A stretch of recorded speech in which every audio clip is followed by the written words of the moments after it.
Welcome back to the second day of the virtual Product Destination Marketing Forum 2021 under the theme Experiences That Inspire. And once again, thank you to our sponsors, the Ministry of Tourism, Arts and Culture, Sarawak, and the Sarawak Tourism Board for their generous hospitality and support for this event. Again, let me introduce myself. My name is Paul Brancan.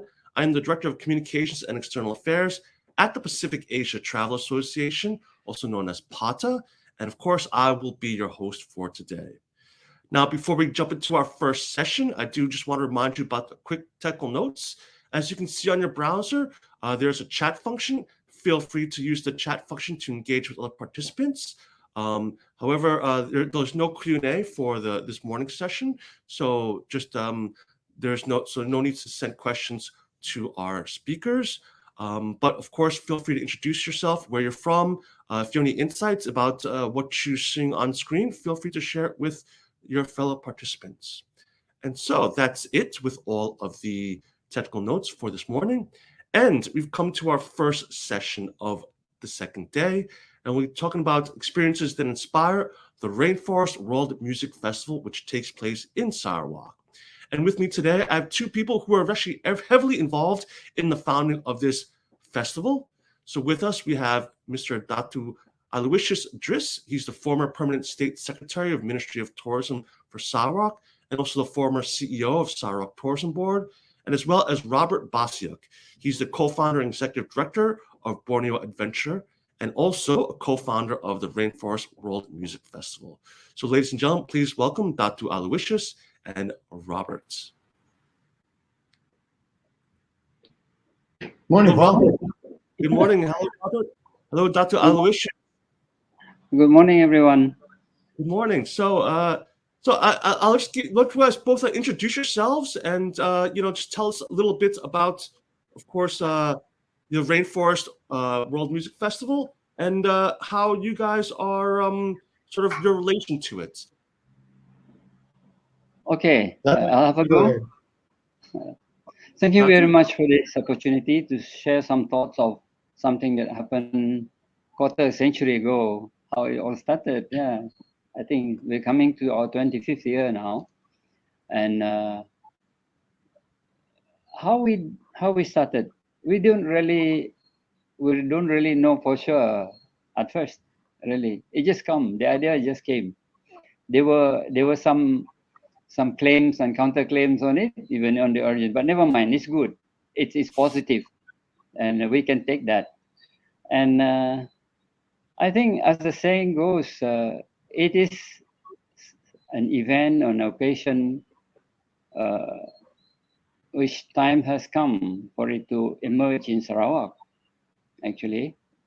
And it so happened that more than one sources of it are actually thinking of how do we organize a festival that is really Sarawak, Sarawak-based, Sarawakian in nature, in terms of the product, the presentation, and all of it, and something Sarawak. And there came an idea from among the Sarawak Music Society, while we are thinking about this almost at the same time in the tourist board. That's how it came about, Sarawak Tourism Board. And at that time also, we were actually very keen on developing a homegrown festival in the board. And here is an idea from the Sarawak Music Society coming to us. Bob was one of them that more or less involved in on both sides, from tourism board side and from the side of Sarawak Music Society, but so many other things. Bob was a multi-talented guy, believe you me. And he was one of those that really, moved this idea and said, okay, sounds good. Why don't we move it further to the board, our Sarawak Tourism Board at that time, headed by enthusiastic members who want to see some big things, some interesting things, something different from what other parts of the world are doing, that we are capable of doing. And that's how this idea came about, actually. And with that kind of enthusiasm from Sarawak music societies and their members and all that, and things start to gel up. And we are quite surprised ourselves. It really moved and moved quite fast at that time. And actually, before that, we were looking at some of the major festivals in the region, and even one or two festivals in the world, to see what do they do, what brought them the success, things like this. And all this came pretty much at the same time. And thank God, it did develop into something, through time, and it did develop to something of a pride to Sarawak, to Malaysia, sharing our what we thought, what little we can share with the world, and it start to pick up. And we're all excited, as it is now, even while talking about it. We are excited. I'm sure Bob too, you know. And we have practically, apart from Chris and Bob probably, we have very little uh, real in-depth knowledge about how to get big festivals going and all that. But we are ambitious to share what we have to the world. We know through some people who have studied about tourism in Sarawak, and also from awards that they have won at the some of the major fairs of the world, like WTM and the rest of it in Europe and Australia. And we're very much encouraged by all these things. And we brought this idea together on how we can come about with it. It's just more or less spontaneously coming up, and we uh, we pick we pick it up and take on from there and see how best we could do it. The board were also very supportive of us. The money is forthcoming, and it flows. It goes on, and the first festival. Now we come to the first festival. Actually, I think we have some knowledge about how to run it, and some people are quite experienced.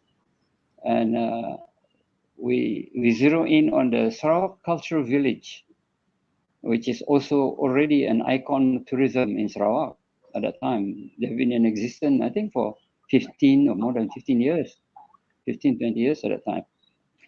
They were excited about this festival that we are thinking, and we're planning on it, and that's how it all started. From there, people like Bob Basiuk, Chris Robles, and people like Haji Tua Jais, Angelina, uh, all the others, the supporting staff, all are into it. All really put their whole hearts into it. That's how it came about. And it so happened that we hit upon an idea that is being discussed quite a bit from our knowledge from tourism organizations of the world, whether they are marketing or product development and things like that. And we pick from here and there, how should we go about to move the product. The thing is, we have we had the idea that we have something nice to share with the world. That's how it came about. We are quite confident from the visitors that we have, the few visitors from overseas, practically from over the world. We feel that they are genuinely recommending something good for Sarawak to do. And then the influence of the master plan also, of course, I must take that on board in this project. The tourism master plan, second tourism master plan for Sarawak was already done at that time. And the job of the Sarawak Tourism Board at that time was to implement that tourism master plan. It was done by consultants from New Zealand, I think, at the time, New Zealand, and some with the help of locals, nations, mainly New Zealand, University and Tourism Organization in New Zealand. And all these things uh, came together, the ideas, the thoughts, the desire, the plan, the knowledge a bit picked up during the marketing exposure of our products overseas. And we we just tell the board this is what we could do. This is what we could do. And there was an award that Sarawak Tourism Board won. I forgot the exact name. Pata Tourism Award, International Pata Tourism Award. Things like that really help us a lot to give us the confidence that, hey, Sarawak is being noticed, International organization are looking at us. They think that we have potential as a destination. All these things came. So Bob is smiling now. I think he has been instrumental in helping to push this. So it was fun for us, Things are coming upon us like that, and the ideas came, and it's not really by trial and error. We do it by sometimes sensible guesswork and things like that here and there to tell you the truth. But they are based on some well thought out ideas on how to move, especially the stress and emphasis on marketing was there for quite a while for Sarawak products to be done, to be reaching the world. And again, credit to international organizations like PATA and some of the others, the other fairs and all that. We are featured on a book. I was not able to. Bob may remember one chapter on a book on Sarawak Tourist Board, and that was the earlier campaign that we have. It's done by a well-known tourism personality. I even forgot the author's name. Bob may remember on this. And that was one of the many things that came about, and it happened to us to push our product, to push our tourism products, and it really pushed our confidence to go on and go on with what has been suggested on paper, being planned, and all that. And that's how it all started. Personally, I don't have any tourism background. I'm just being put to head the organization, and I said, okay, I give it a try, and seems to happen. So thank God, I did the right thing with the team, with people like Bob, Chris Robles, Haji Tua, Benedict, Jimbao, Angelina. These are the people that still very much in my mind, their effort. If I can say also our effort in building up tourism in Sarawak. Of course, we're not building on a vacuum. There have been actually interest in Sarawak tourism many years back. There was an interesting PATA session, since this is linked to PATA. You may want to know. You can look back on it later on. PATA has a side trip. Conference was in Kuala Lumpur at that time. I think it was in the 60s, mid-60s. Many of us may not be around then. There was a side trip from Kuala Lumpur PATA conference. It came to Sarawak. Quite a big group went on a side trip to Sarawak. I think that was one of the I can say trigger point for interest in Sarawak. I remember when we look hard at marketing of Sarawak for the tourism product, the enthusiasm and the excitement among the visitors at that time. I was with the federal government at that time, working in Sarawak, and I was roped in to help with the visitors to Sarawak. They have the visits here, the caves, and the river cruise and all that. They're all very excited, very happy. So, wow, this is something we can share with the world. If they are excited and happy about it, why not? There must be a lot of people out there who want to come over. So we did that. We pick up on this kind of idea, plus other ideas that we can pick up here and there. We practically create magic to get this product to the world, but that we do our best, depending on the kind of resources that are allowed to us. But we are very happy with it. I retired happy from the board. My information may be quite sketchy. Yes. Yeah. Well, Robert, how do you remember it? Sort of, how it all started, maybe the inspiration and the intent. I mean, Dato was saying that you were heavily involved. How do you remember it? It was interesting because what happened is there was a Canadian musicologist that was visiting Sarawak. I had always been interested in the local music. I mean, we've got some fascinating, beautiful music, and coming from Canada, there's a lot of music festivals in Canada, and I always thought this music would have a really interesting part on that stage, but I wasn't sure if it quite fit. There was a visiting musicologist who happened to be from Canada, my home province. He was visiting the Majlis Adat Istiadat, which is the local customary customs and law department. And the fellow who was in there was a friend of mine. He referred him and said, "Oh, go and have a talk with me." So we were sitting talking about music and all these kind of things, and we had a reference point, which was the Winnipeg Music Festival, the folk festival in Canada. So I asked him, I said, "Would this music work on stage?" He said, "For sure it would." He said, "Look, this is in a new genre of music. It's called world music. It will work." And I think that's where the idea started. So like, could we put a festival together? And he said, "Yeah, it would work. It would work." So that was kind of the start of the idea. That was in mid 1997, I guess. There was a WOMEX, the World of Music and Dance exhibition, was being held in Marseille in the fall of that year. So we pitched the idea to the board. Can we send a group of musicians from Sarawak to this festival just to see how the reception for the music was?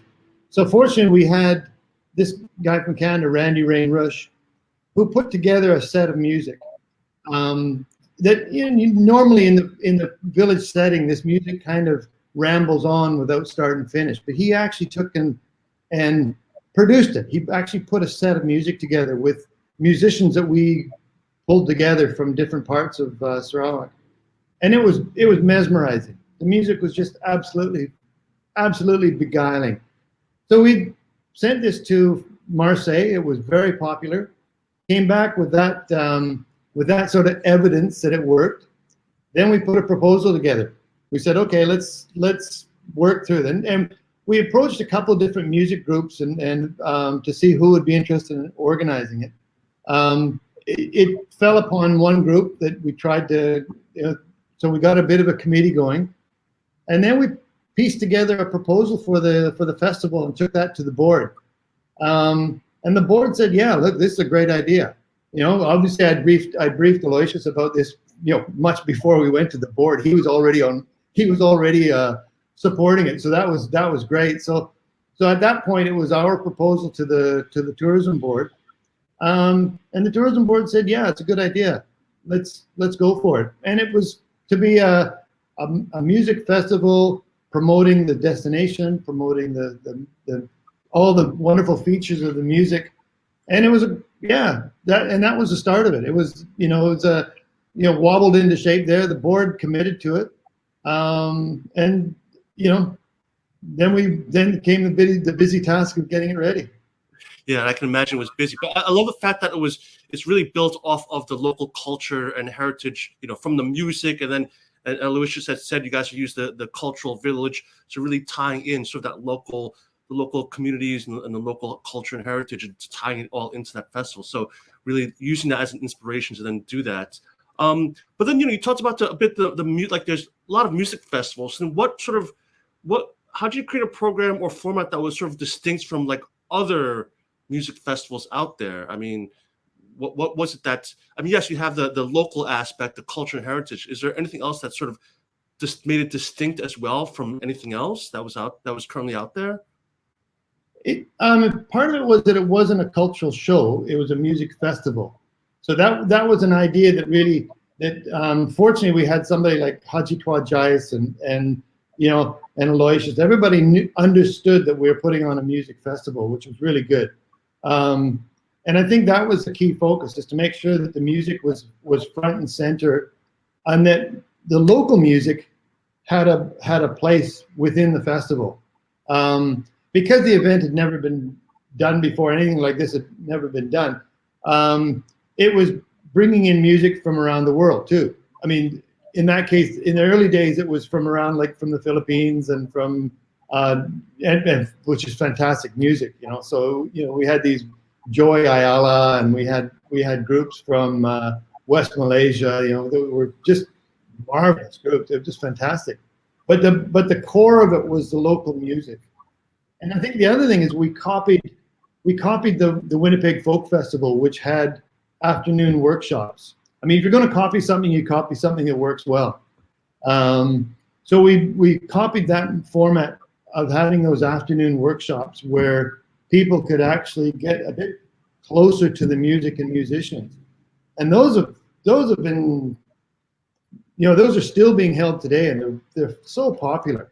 They're just people will go and spend the whole afternoon going to these music workshops. And I think that's really what made it different, that people really engaged in the music and the venue and everything. And I think that was, that's what really made it different. Yeah, it really makes more of an experiential sort of experience for a festival. And then absolutely, before experiential became a buzzword, you know, we were doing that.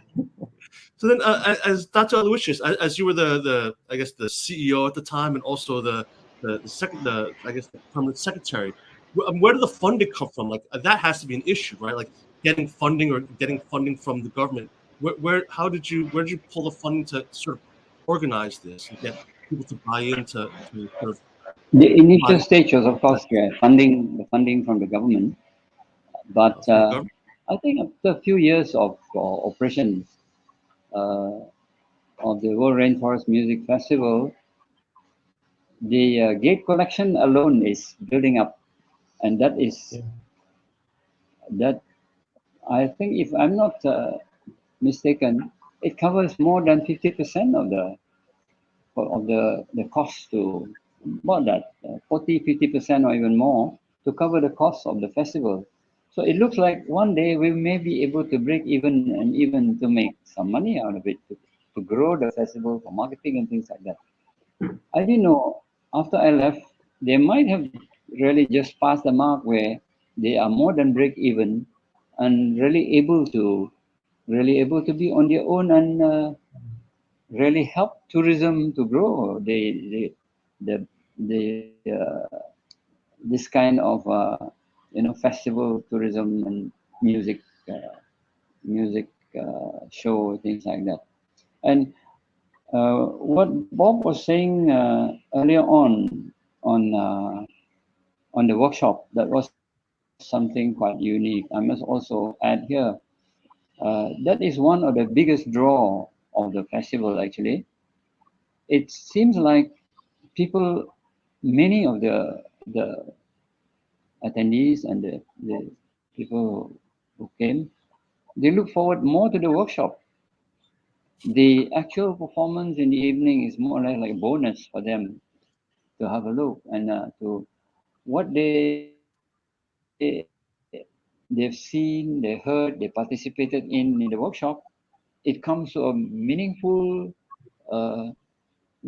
very meaningful festival-like end during the night. And fun. So people stay and dance, and they enjoy it. I mean, people drink, but they don't get drunk. No? And fun. I mean, I think the key thing is it's fun. It's just an enjoyable. It's a really enjoyable time to go out. It's amazing. Yeah. Probably it sounds like next it. time, Paul, you come and bring your family. Only. Oh, I definitely been. You know, I've been to the Cultural Village, and the STB team was taking around and telling about it, and just hearing your stories about it and about the workshops. Yes. You imagine in the Cultural Village. In the Cultural Village, it's just empty during the day, right? By 6:30, 7 o'clock, or even earlier, the whole place starts to fill up until in the end it's bursting with people and people coming in around enjoying themselves. Families sitting on the grass. Never seen things like that. Even in other big festivals, people bring the family, spread the mat on the ground, they drink, they dance, and they meet friends. A friend coming, join friends in the group, things like that. It's all very it's fantastic. I Uh, can and, only say fantastic. and it's great too because it's all really founded in culture and heritage, and not just Yeah. Sarawak, of course, but also world music in general. But then Yes. so Datu already talked about the funding, but then Robert, like, how'd you end up working with the various stakeholders? I mean, that has got to be difficult, right? I mean, you have different departments you're dealing with in terms of logistics and funding, of course, and putting together. What was that? What was the big buy-in for that to get people to work in together? Oh no, that was Where, interesting. I mean, the beginning was a small committee. We had like 8 people on the committee, right? And that was okay. That was like you're meeting over coffee. After the tourism board approved the funding, they said no, it's going to be a Sarawak Tourism Board organization. So we went from a committee held in a house to an official committee meeting with about 30 different people. And this could have gone really completely off the rails, but we had our secret weapon to manage this meeting was a guy by the name of Haji Twajais. His skill at and his vision, his knowledge of what we're trying to do in the buy-in, his skill at managing this committee ensured that it kept going forward. Otherwise, it would have gone completely off the rails. It would have gone into another cultural show rather than a music festival. And I think the other key fellows that were involved is we had Tan Sri Hamid Bugo at the board level. He understood and bought into it. Tan Sri James Massing at the ministry level, he understood it and bought in. And of course, the fellow that's on the screen here, Aloysius Driss, the CEO, he supported it. So I mean, with this network, that's what made it sure that it went from idea to actual. Yeah, so getting like the sort of that core group is really important, right? yeah, the whole support was really fantastic. People who really there, they know what is expected of the festival. They were able to convince, for the same person that I was mentioning, people like Chris Robles, Bob Basiuk, Tuah Jais was one of them, Haji Tuah Jais.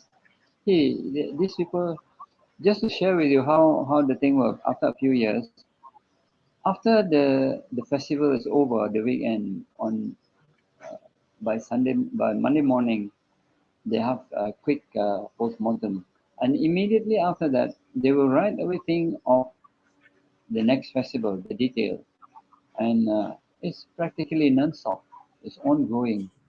So finish one festival, get the feedback from all the sources that they have, and look at the do's and don'ts and all that, and they start right away. Apply all those things to make sure that the next festival will be taken care of in terms of the strengths and weaknesses. And this is how it goes on until 25 years this year. And I really, when we look back on it, it was fantastic how it happened. Everything seems to fall in place, I know But Bob and I couldn't have done it. Even the two of us together, we couldn't. It's amazing thing about it is the elements that we want in the festival is there.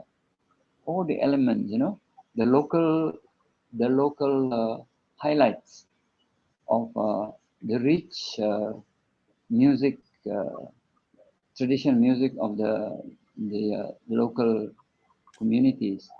They are the pride in them, their own enthusiasm to take part in the workshop. That these are the things.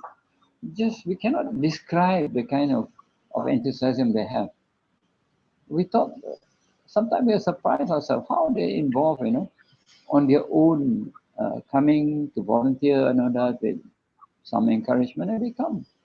And this is where we can not enough study in detail have been done probably to see how it all happened.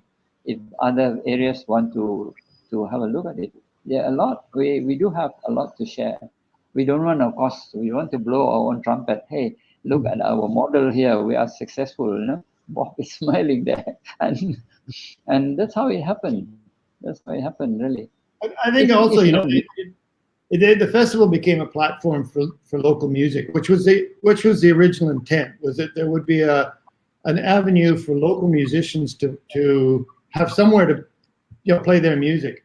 And as a result, I think we've got a number of people who have come out that have become both locally famous, but actually internationally famous as a result of the festival.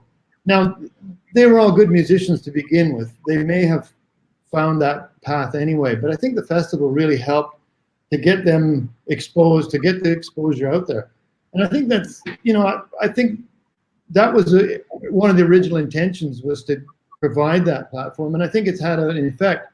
So I think we've got a very rich, Sarawak really has a very rich musical scene right now in terms of local instruments, local artists, and I think that's, I have to say that's probably a product.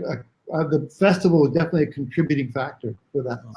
Well, that's fantastic. That's fantastic. I mean, and you know, we're running out of time, so just a couple more questions I do have. You know, we're talking about the strengths and weaknesses. Datu was sort of mentioned that a bit. So I mean, you know, I know you talked about the committees, but was that the biggest challenge, or what was really the biggest challenge to organizing, I guess, that first festival? I mean, there's got to be one thing that you just remember, like, oh God, let me just get past this one little roadblock.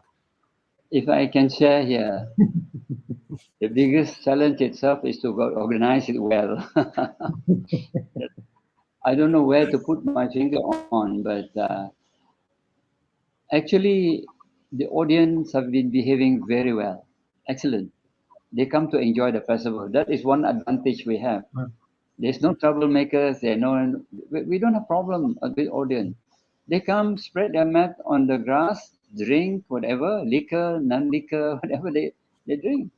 And before they dance, they dance. They enjoy themselves. So that is. You know, I think that's a good point. I think part of that, though, is because of the music. Because the music is so good and the music is of a certain type, the audience responds to that music. And I think that if you're talking about challenges, that was a challenge, was to keep the focus on the music throughout the whole organization, to make sure that always it was centered on the music, that we were going to deliver a music festival, and that music was going to be delivered. That was probably the biggest challenge, because there was a lot of pulls, different ways of, you know, a cultural show or a cultural this, and this was a music festival. So in the beginning, that was the tricky bit, was to keep that focus on the music. Once that first festival came off and people understood, wow, this is something. It was just such a uplifting event. They said, hey, that's a good music festival. Next time they'll come again.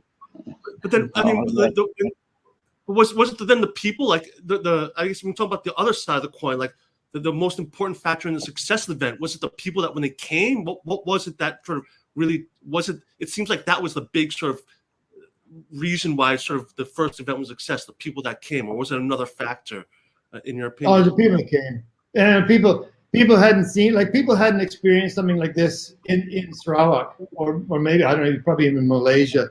They hadn't experienced this kind of thing, and to be able to get in there, and they were just they're brought into it. So, like I say, as you said before, it was it was truly an experiential thing. People were uplifted. People enjoyed the music. The setting was marvelous. It was, you know, you're staring at the rainforest and the whole thing. Yeah, it all worked. Yeah. All right. Well, I think we're just about out of time here, but you know, thank you so much for sitting down with us to talk about sort of the origins of the rainforest, the Rainforest World Music Festival. And you know, I do hope many people who are watching do take the chance to go visit it when things sort of return to somewhat normal. But before we end, briefly, I was going to let you guys all have one last word, so feel free. Just something very briefly, if I can inject here. I think credit must be given to the care of the the ground people who are organizing, taking care of the musicians to the detail, to the minute detail, and making them feel that all the, well, to the musician, the instrument is all, is the world to them. And the, what do they call it? The schleppers. The The schleppers. schleppers. Schleppers. The schleppers. One or two schleppers taking care of a group, make sure that their musical instrument are well taken care of. And this has happened all over the years, and without any problem. And they can feel that they are very welcome, and they are taken care of, and they are mixing well with the local and exchanging ideas and views at the workshop and things like that. I think these are little things that make the musician want to come back and perform again. That's true. Yeah. Robert, any last words on your end?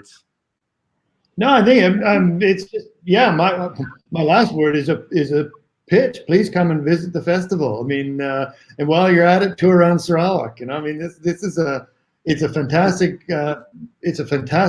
experience. It's a wonderful venue, and you're in an exciting destination. So yeah, like if I can put my tourism promotion hat on, come on down.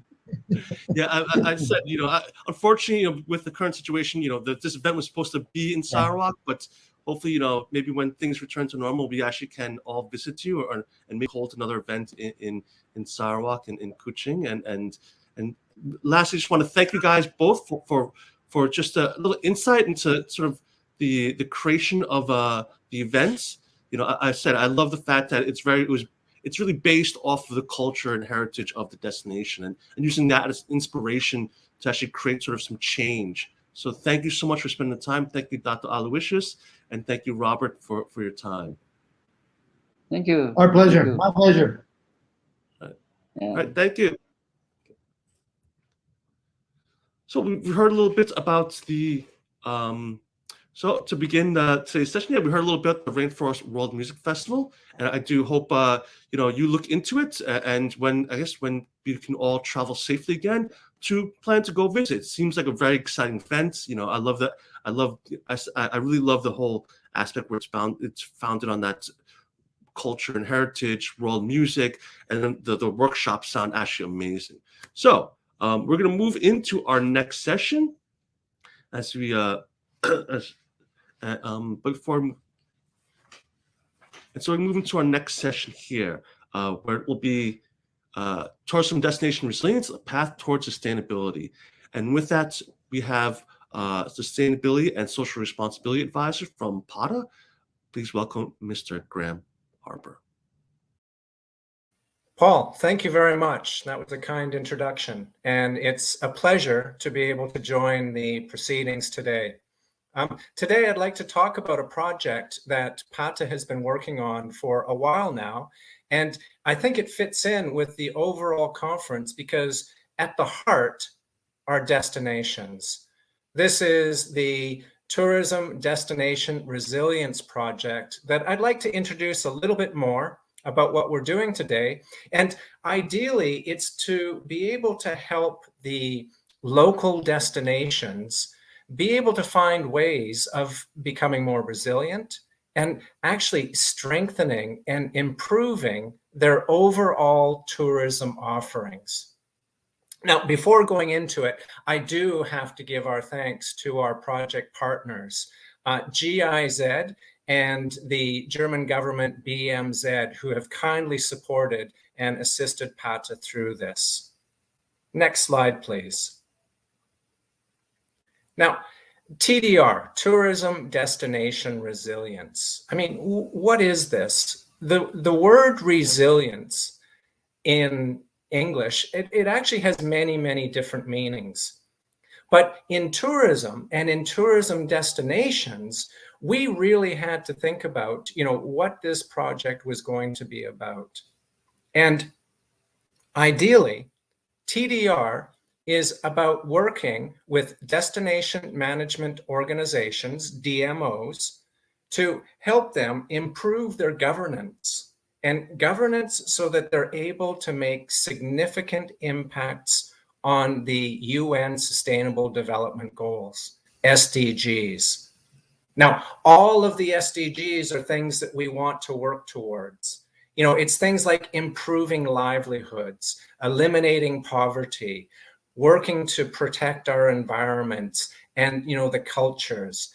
And so much of this fits in with what is really core and really important to tourism. Because, you know, the destinations are what makes tourism memorable. And it's the people in those destinations who provide the experiences and, you know, the fantastic memories that people take home with them. And so we have set up this TDR project to be able to work with the destination management organizations, to be able to improve governance structures and procedures so that they're able to provide a better, stronger, and more resilient tourism offering. Now, let's face it, COVID has been the worst thing that has ever happened to tourism ever. That's it. And we need to be able to recover from that. We need to improve our processes and our planning to make sure that the recovery that we do succeed in is actually doing what we call building back better, or actually what I like to say, you know, moving forward or progressing forward in a better way. And so TDR has been set up to achieve many of these different aims. But in order to do that, we need to look at the structure. Next slide, please. So how does it work? And, you know, really, what is TDR? Well, TDR is a process. It's a process that's looking for outcomes to be able to improve the resilience of tourism destinations, to be able to meet the shocks, the crises, the challenges that can come up at any time. Nobody expected or knew, maybe we should have expected, but actually knew when this pandemic was coming. In the same way, in the near future, there will be other crises, incidents that come up, and we need to be better prepared. So to do that, we have three core principles, areas that we work towards. The first is risk assessment. We need to be able to look at our destinations. We need to be able to understand what are the risks that we are facing, and are those environmental risks? Are those financial risks? Are there risks to our communities? Are they risks to our environment? And what risks do our visitors face when they come to our destination? It's only by being able to assess those risks that we can move to the next stage, which is the risk management. Now, these are the management processes that the DMO needs to have in place. And this is all starting with, first of all, an idea that a DMO needs to be a destination management organization. Too much in the past, we have been very focused on the marketing aspect of the work, being able to increase the volume of the visitors coming to the destination. But that destination marketing organization needs to shift, and this is part of the shift in the thinking that, you know, we're really pushing, is to go from destination marketing to destination management organization. And even starting to think about it as a stewardship, a destination stewardship. Now, with that, we need to be prepared. And preparation comes in having plans and procedures in place in advance for emergency planning, and when something does happen, having a plan in place in how we will recover. So that destination management, that emergency planning, and that post-crisis recovery all fit together to form the risk management process within TDR. those then lead into the adaptive capacity. Now, adaptive capacity is really how can we build flexibility? Because in our world, things happen, the unexpected happen, things happen suddenly. No matter how well planned we have things, no matter how well we prepare and practice, something unexpected will come about. And we have to have the flexibility in place to be able to do that. And this is going to come down to a number of different areas. And first in adaptive capacity is being able to build up the capacity of our teams. And this is the capacity for them to be able to implement and adapt plans. But we also have to be looking at our infrastructure, because if our destinations do not have adequate infrastructure, waste management infrastructure, clean drinking water, wastewater treatment, sewage treatment, road and transportations, if we don't have the correct infrastructure, we won't be able to adapt as quickly when, for example, markets are changing or the economy is changing. And so these are going to be very important parts. Another crucial part of adaptive capacity is diversification.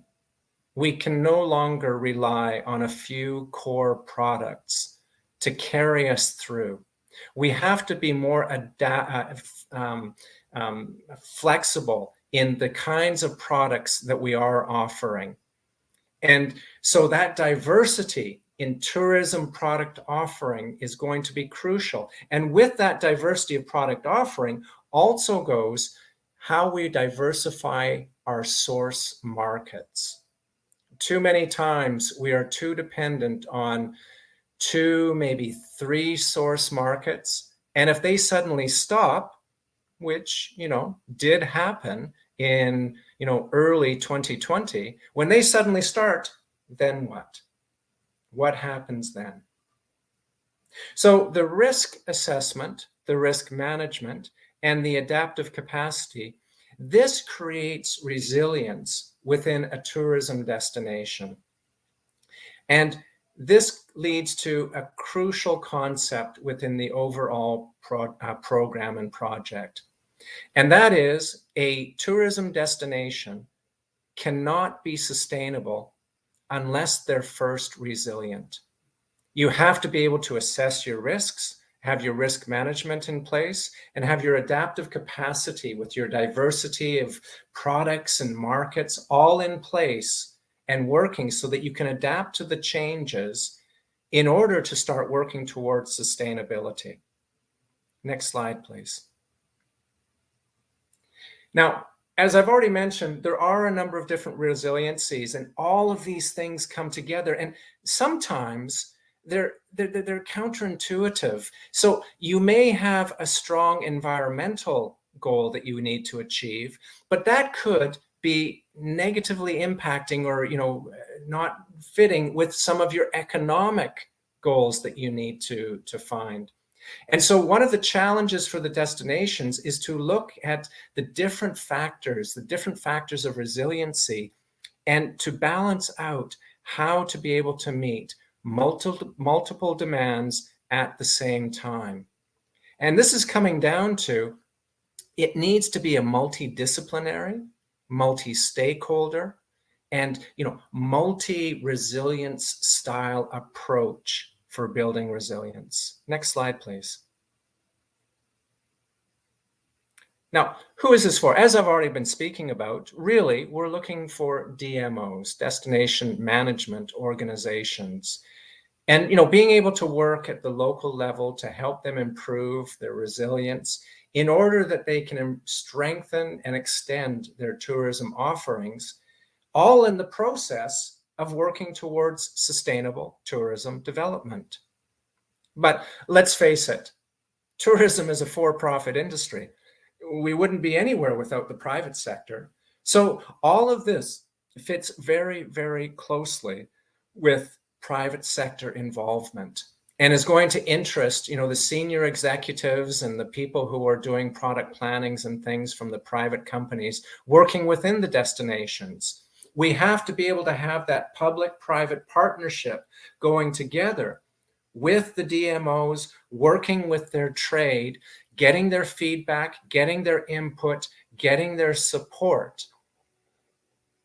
Now, this is also very much part of having a happy destination, because tourism can never be successful if people in the destination are not happy. So we need to have that, feed in, that buy-in, that involvement of the community leadership too. So community leaders, NGO leaders, etc., also need to be able to give their input into what is going on. So we're very much looking at working with the DMOs, but DMOs with the involvement of the private sector and the communities that are hosting the tourism. Next slide, please. And how do we go about doing this? Well, really, we start with a risk exposure assessment to be able to look at a wide range of different factors that will affect a destination, whether it be the projected growth of tourism growth within that destination, economic factors, competitiveness factors, climate change factors, and sustainability factors. And so we have a risk exposure index that allows destinations to, first of all, get an idea of the risk level that they may be facing. We can then go into a destination resilience assessment to see what are the key factors that that destination really needs to work on. Some destinations have already done excellent risk assessments. Maybe they have their risk management in place. Perhaps it's that they need to look at their product diversification offerings. But by doing the destination resilience assessment, it can give an indication of which area that destination needs to start working on. Next slide, please. And then that leads into what are the resources available for that destination? How can they get the information? How can they build their capacity? And PATA is putting together online learning modules that takes a destination through each of the different steps that we have been discussing. The risk assessment, the risk management, the adaptive capacity, and leading towards sustainability as the competitive advantage. These online learning modules are translated into certain languages, which also helps. But it's not just the online learning. We also have a repository of different toolkits, guides, reports, etc., that are all searchable within our Crisis Resource Center online resource library that you can go on to and you can search. Next slide, please. And all of this comes down to going on to the PATA website, being able to look at our Crisis Resource Center, and finding out the information that is going to help your destination to become more resilient.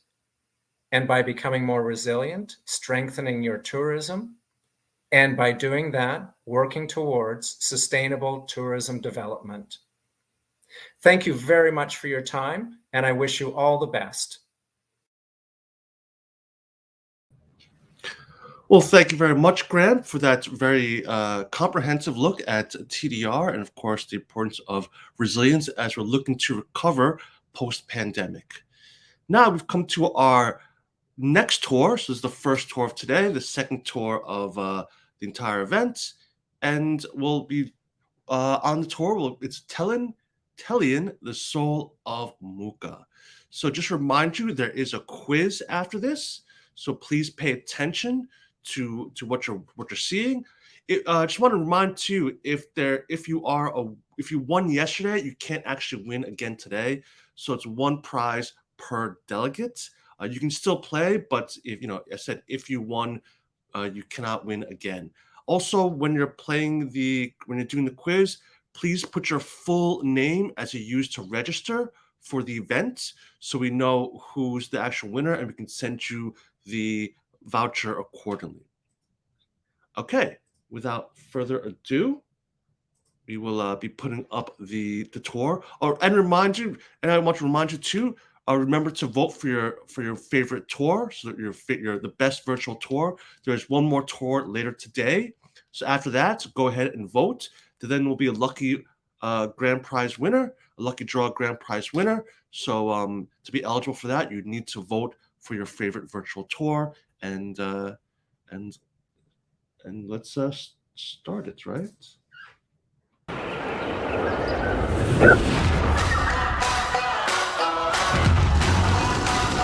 Hi, Nenek! Welcome to Take Me to Sarawak, the travel show that takes you on a journey for great food, culture, and meeting interesting people in little-known places. Follow me as I rediscover my homeland. Aram, kita rawon? Woo!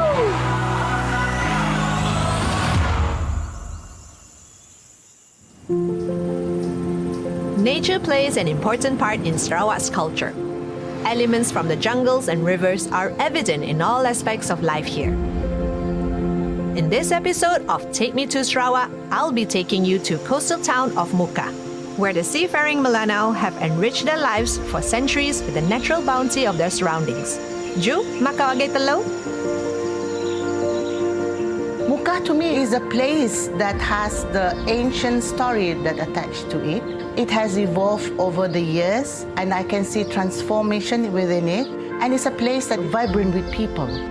This is one of our most scenic site in the village. The whole ambience of this place is like actually no change from a few hundred years ago. And the water is actually dark. It's not dirty, it's called brackish. It shows that this area is a pit swamp area. So when the water is red, it's actually containing tannin. Diana is the woman behind Lamindana, a museum dedicated to preserving the culture of her Melanau roots. Today, she's going to walk us through the history and culture of the Melanau tribe. We are at Kampung Sri Tellian. Now they changed it to Kampung Tradisi.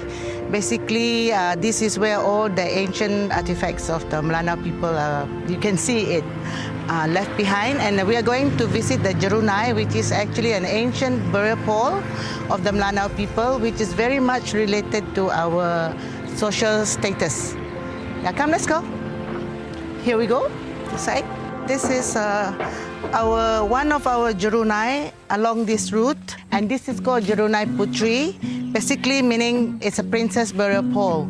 So this is where one of our aristocrats' ancestors were buried.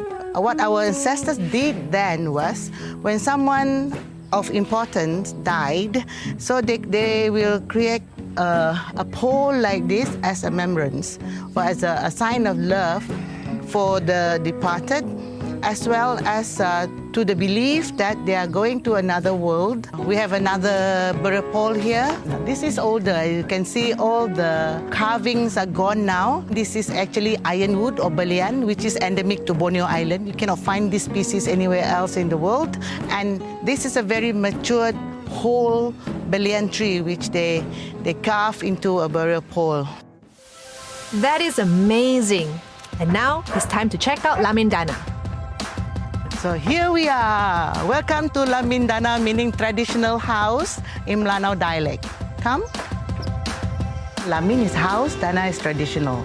So in that context, what we're trying to do here 20 years ago is to preserve and conserve Melanau heritage and practices. This place is called Lebok Alau, or Rumah Panjang Tinggi, La Rumah Tinggi. So it's right smack where it was before, except that I rebuilt it back in 200 years later after the original toll house was burned down in late 1890s. Everything here has a story. On our wall we have pictures, but it tells part of our life. And this all the various sun hat that we have. And because we live by the river, our paddle, our boat are very important. Lamindana itself, in meaning, is just traditional house. But in terms of development, it incorporates the idea of preservation, ecotourism, community development, women empowerment, youth development, and social enterprise. Indirectly, we are putting the community into one. Amazing work, Diana. Bravo. Before the name Mukah, Tellian is already in existence. Today, Tellian has about 6 villages along this river. It's a very close-knitted families. Every household more or less related to another household. Hai Tuan, apa khabar? Japan. You know dengar? Oh, sambut. She is our master weaver. She was the one who taught many people in this village how to weave. Fatima. These are all my relatives along this side. And at the moment, she's actually making belacan, prawn paste. This way. Sometimes you can meet people selling kueh, ice cream. Ice cream? Yes. Oh, no. Ice cream sure sounds like a good idea, but I still want to see and learn more about the Melanau people. Let's see where's next. Okay, Diana, where are we going? We're going on a boat ride. This is Tellian River, so we're going on a cruise to see the riverine lifestyle of the Melanau people. Let's discover. Come. Okay, let's do this.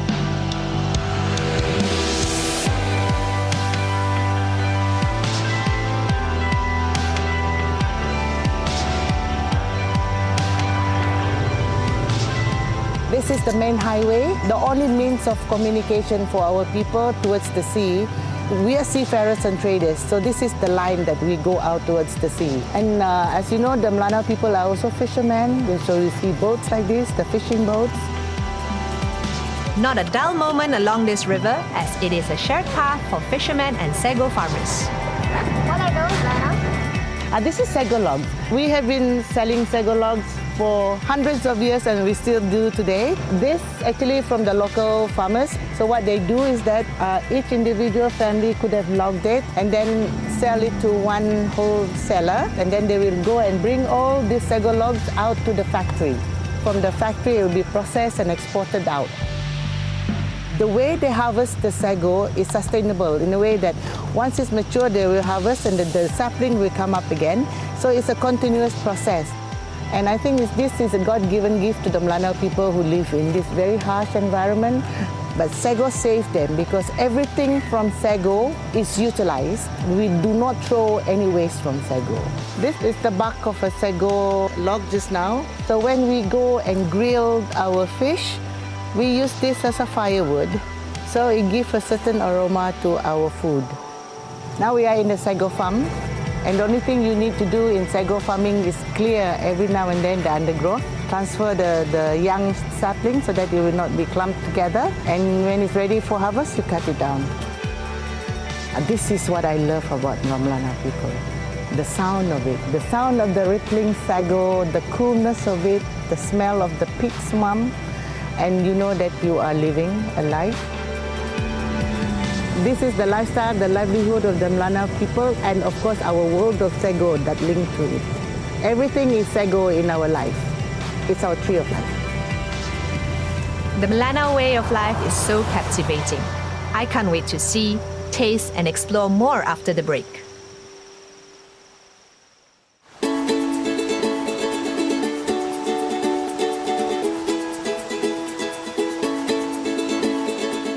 Aside from sago, the other love of the Melanau people is fish. Fortunately, Mukah, being a seaside town, is blessed with tons of it. So for lunch, it has to be umai. Whether you are a fish eater or not, you gotta try this mouth-watering dish. Umai is a traditional dish made with raw fish and is similar to the Latin American staple ceviche.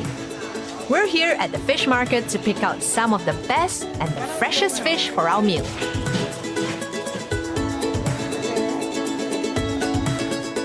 Hi, come and join me today. This is something very special about the Melanau people, and I would like to show you the central part of our Melanau life. Basically, there's only two things.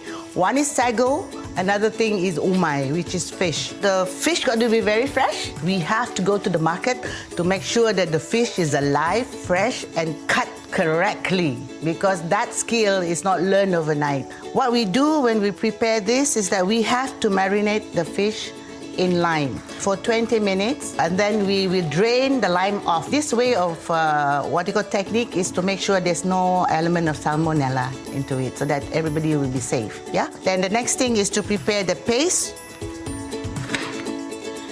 So you just use this red onion. Put a bit of salt into it, not too much, and then you start pounding. Maybe you should try this. Success! I did not break the table with all that pounding, but I better leave it to the pro. If you want the amazing aromas and flavors, you gotta work for it. Now what we do, we put it inside this fresh fish. Since I'm wearing this, so this is the best way of doing it. Yeah, you got to do this. Make sure every pieces of the cut fish are blended well with the paste. Oh, I'm salivating. The most important part in umai eating, not umai making now, umai eating, you need sago. This is actually made from sago flour mixed with the husk of a paddy grain, and water and salt. Very simple ingredient, but because of the paddy grain, which is very rich in minerals and vitamins and roughage, so this food is considered very healthy. We Melanau people have been eating this for thousands of years. Voila, our umai is done. Of course, you have to eat with sago. The taste of umai is amazingly delicious. It's just the right blend of sour and spicy with a hint of salt. I could eat this every day.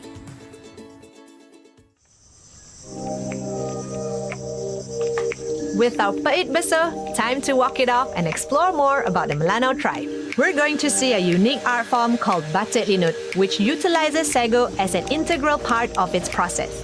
Let's go meet Andrea. Batik linut tu sebenarnya dia adalah batik yang berasaskan produk yang dibuat kita dari sagu. Sagu tu, lepas tu kita buat jadi linut. Tepung sagu. Hari ini kita buat linut untuk buat batik linut. Yang ini tepung sagu yang kita pakai, dan yang dalam ni kita dah letaklah linut tepung dengan air saja. Dan untuk buat linut dia, kita hanya perlu tepung dengan air panas sahaja. Linut tu sebenarnya makanan orang Melanau. Dibuat dari tepung sagu lah. Sekarang kita buat linut ni untuk jadi batik juga. Sekejap je air panas, terus dia akan jadi keras. So yang ini dah siap. Kita cuma perlu tunggu sejuk lah. Batik linut ni kita ada dua teknik lah. Satu, kita menggunakan teknik neptol, perwarnaan neptol, dan satu lagi kita guna remezon. Jadi kalau untuk neptol tu sekejap sajalah, 1 hari ataupun dalam 2 hari pun sudah siap. Kalau untuk guna remezon, kita ambil masa 1 minggu, lebih kurang 1 minggu, sebab dia proses dia perlukan pengeringan yang banyak lah. Kalau dia tidak kering, dia tidak cantik. Yang ini sudah siap lah. Jadi kita tunggu sejuk je lagi. Time for some arts and crafts.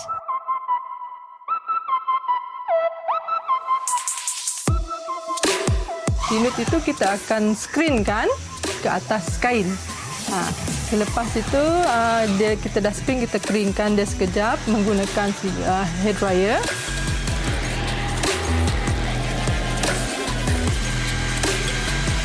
Kalau sudah siap untuk satu kain tu, barulah kita warnakan menggunakan warna neptol lah.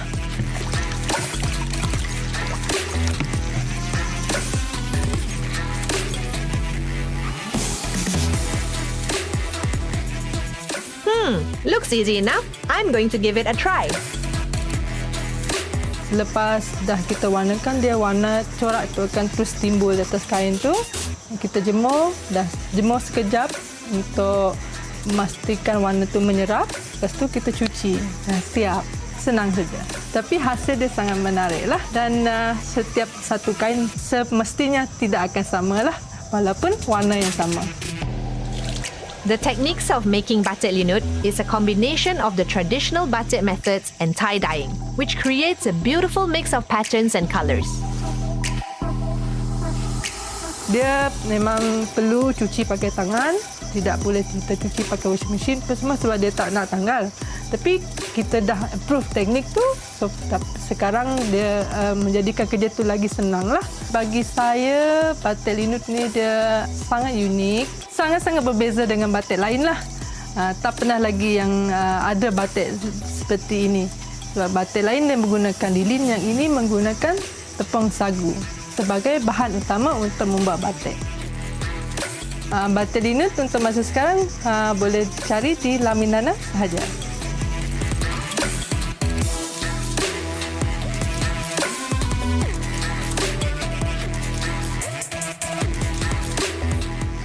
Siap, paling cantik sudah. Ini untuk kamu. Thank you.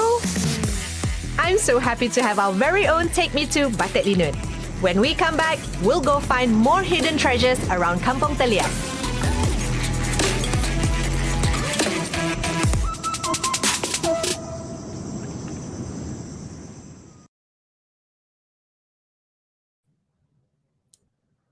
All right. I hope everyone was paying attention to the second tour this afternoon, where we actually we're telling the Soul of Mukah. So now we have the quiz, and it's very easy to join. You can just join at slido.com. Code is 772841, or you can use your phone and scan the QR code as shown on your screen. There are 3 prizes for today's winners. If you a previous winner, you can't win, but you can do join and take the quiz. I said three prizes. I'll show you what the prizes are. The first prize is a 4-day, 3-night trip to Cebu and Mukah, Sarawak, Malaysia. Second prize is a 4-day, 3-night trip to Kuching, Sarawak, Malaysia. And the third prize is a 2-night stay in Kuching City Hotel for 2. So terms and conditions, of course, apply for all our prizes. And as always, it's a 1 prize per delegate during the entirety of the event. So again, to join the quiz, it's slido.com, #772841, or scan the QR code. So hope you all paying attention. Also, now that we've gone to our second tour, please be reminded that you also should vote for your favorite virtual tour. There's one more tour this afternoon. So after that, feel free to vote for your favorite tour. Because if you don't vote, then you're not eligible for the lucky draw grand prize, which we'll be announcing on Monday.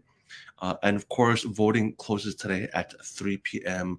That is 3 p.m. Malaysia time /Singapore.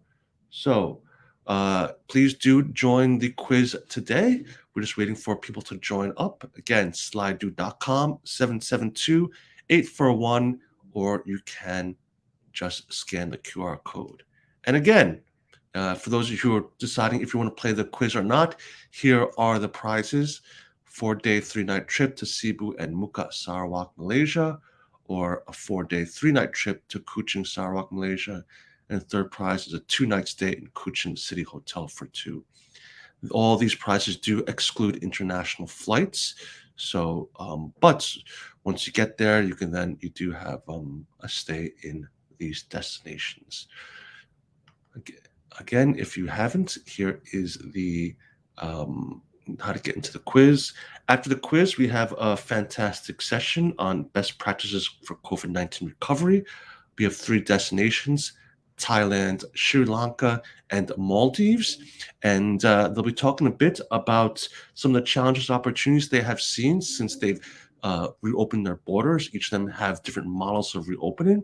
And the session will be moderated by BBC, the presenter from BBC's travel show, Mr. Rajan Datar. So please do stay with us after the quiz and do stay tuned for that session. It should be a very interesting session. I look forward to hearing from it. Okay, I think my team is signaling that we're ready. So are we ready, team? Are they giving me a thumbs up? Yes, they're giving me a thumbs up. We are going to start the quiz. Oh, before we start, just remind you, the quiz is timed. So if the same amount of winners, it's going to be also so let's say the second, third, and fourth place, all the same amount of right answers. It's who's going to answer the questions fastest. So it is timed, and each question only has, you get like 15 seconds for each question. So you can be quick on the button as well. Okay? So one last time, I'll give you another 10 seconds. You can join at slido.com 772-841 or scan the QR code. And we're going to begin in 5, 4, 3, 2, 1. Here we go. First question. What is the name of the Museum of Melanu artifacts in Kampung Sri Tellian? You got 3 choices. You got about 5 seconds. 3, 2, 1. And most people chose. Oh, it's a tie. What is the right answer? Oh, it is the one that was least chosen. Okay, so it's Sapan Pulo. Next question. In the old days, what was the burial custom of the Melanaus? Right, you got about 10 seconds. Were you paying attention to the virtual tour? I think I know the answer to this one. And it is, let's see if everyone chose the right one. I think they did. And it's some of the burial poles called Jaranan to commemorate the dead. And yes, a lot of people are paying attention to that particular fact. And the next question. What do the Melanau words Lamin Dana mean in English? Okay. Was it a traditional marriage ceremony, a traditional house, or traditional costume? 3, 2, 1, ends. Traditional house was what the most popular choice was, and it was correct. Okay, we're getting to our second to last question here. What is the name of Melanau's iconic raw fish dish? Remember they were saying that it's a bit similar to ceviche. So, but what is it? What do they call it there? And most people chose umai. Was that correct? And that was. Okay. And last question. How many villages are there along Tellian River? Okay, 10, 9, 8, 7, 6, 5, 4, 3, 2, 1. And most people chose. Oh, let's see what the right answer was. And it's 6 villages. Okay, so are we ready to show the winners? And congratulations to Gregory. No. Oh, Gregory won before? Yeah. Oh, sorry, Gregory, you won before, so you're eligible for a prize. But you did pay attention, so congratulations for getting all 5 questions right. The next 3 people, second, third, and fourth, they're all good, right? So my team's telling me that Noor Abdul Bahar, Zay Nien Tun, and Bernadette Temponko, congratulations. Noor, you have the first place prize. Zay the second place prize, and Bernadette, congratulations on the third place prize. So congratulations to all the winners. Please do email you can put your email in the chat, or you can send your email to events@pada.org. And congratulations to our 3 winners. The first place prize is a 4-day, 3-night trip, and second place is a 4-day, 3-night trip to Kuching Sarawak, and the third place winner is a 2-night stay in Kuching City Hotels for 2. Okay, so congratulations once again to all our winner. We do have one more chance to win a prize. There is one more virtual tour this afternoon. After you've actually watched that tour, don't forget to also vote for your favorite tour to be eligible for the lucky draw grand prize. Okay, thank you again to our sponsors for the prize, the Sarawak Tourism Board, for their generosity in providing those prizes for you today. Okay, as I said, our next session here. Sorry, yeah, I'm jumping ahead of the game. So as I said before, remember to vote for your favorite tour. Here is information to vote for your favorite tour. at slido.com. 772840 is the code, or you can scan the QR code as well. But I do suggest you wait to see the final tour and then choose your favorites. The special lucky draw grand prize is a 4-day, 3-night trip to Miri, Sarawak, Malaysia. Flight is not included, but it does include, I believe, a city tour and a tour of the markets. Voting will close today at 3 p.m. Malaysia time, so please make sure to vote before the polls close to be eligible for the lucky draw prize. And remember to please also use your full name when voting for your favorite tour. Use the same name as you did to register for the events. Okay, so now I'll get back to where I was before because I jumped the gun before. So we've come to our next session, and it's best practices of COVID-19 recovery. As I said, we have representatives from the Maldives, the Tourism Authority of Thailand, and as well as the Sri Lanka Tourism Promotion Bureau. And so I'll let the moderator introduce his fellow panelists, but allow me to introduce the moderator for this session. Ladies and gentlemen, he is the presenter at BBC's travel show. He's worked with us before, and I'm so happy that he's joined us again to moderate today's session. Please welcome Mr. Rajan Datar. Hello, Rajan. Thank you. Hello, Paul. How are you? Good. Okay. Well, the stage is all yours. Thank you. Well, apologies. We've had a few technical issues, so apologies if this isn't quite up to scratch in terms of technicalities, but it's lovely to join you all again and all my friends at Patara and the whole region watching. Now, as Paul said, we're looking at how some destinations have already begun to slowly reopen their borders. And this session will examine what kind of challenges there are, what kind of opportunities there are, in terms of reopening, and what more can be done to help to ensure the safe restart of travel. It's an issue that I have been talking about and discussing at conferences and on the show for the past few months, and it's becoming more and more urgent to do it well. So it's my great pleasure to introduce my speakers for today, all of whom have deep experience of working in the sector, but obviously they have not met with this specific set of circumstances. That is a global pandemic. So let me welcome Dr. Abdullah Masoom, who is the Minister of Tourism for Maldives. He's also on the PATA Executive Board. And welcome to you. Abdullah, we have met before. Nice to see you again. Nice to see you. Can I also welcome Mr.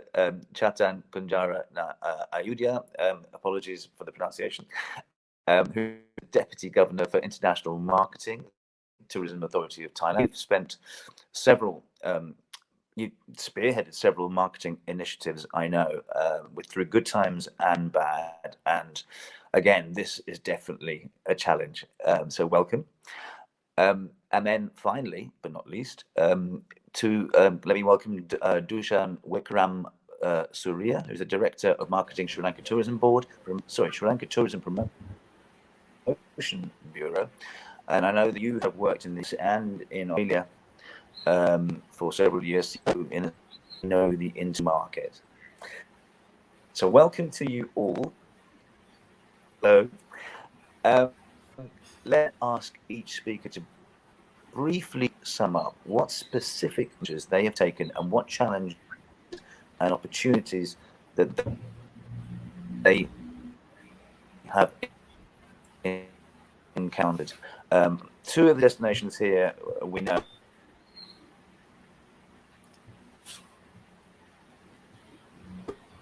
already open for business for quite some time. Thailand stuff. In that case, in fact, let me start.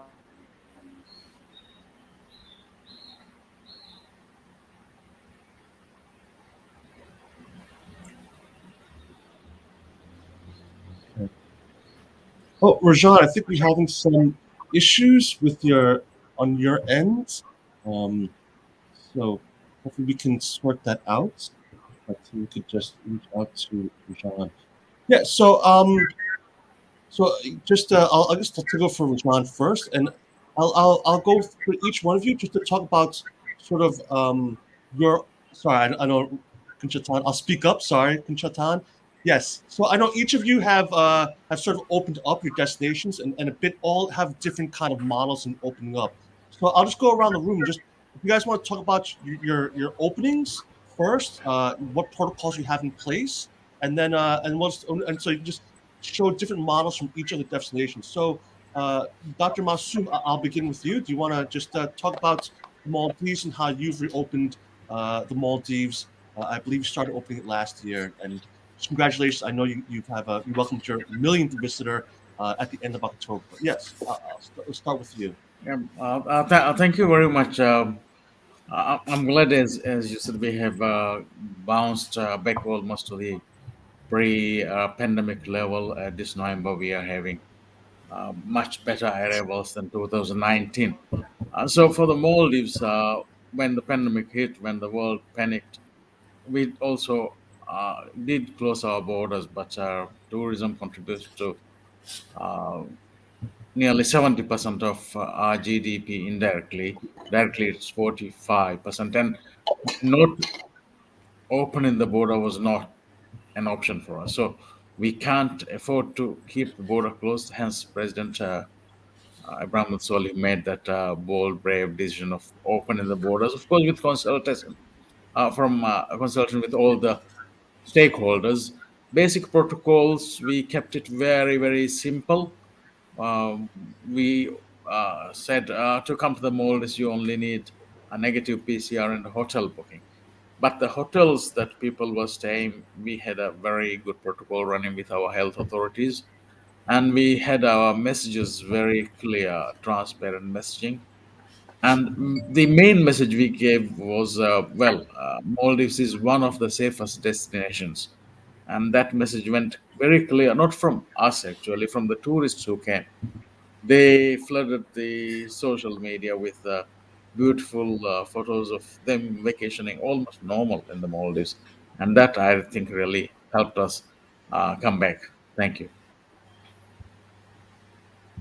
Rajan, are you back? Well, Kunchatan, so do you want to talk about Thailand? And I know November 1st we've opened up the country to 17 sandboxes and to about 63 destinations. But you want but just give more just talk about more about that Thailand pass and how I guess the reopening of Thailand. Sure, Paul. First of all, good morning, Excellency, and all the partner members and everyone who's listening.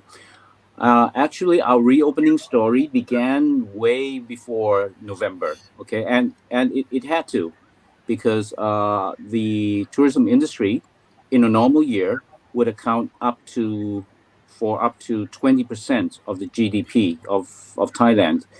So we had a lot of work to do. We were in meetings, we were in talks with all the major destinations within the country.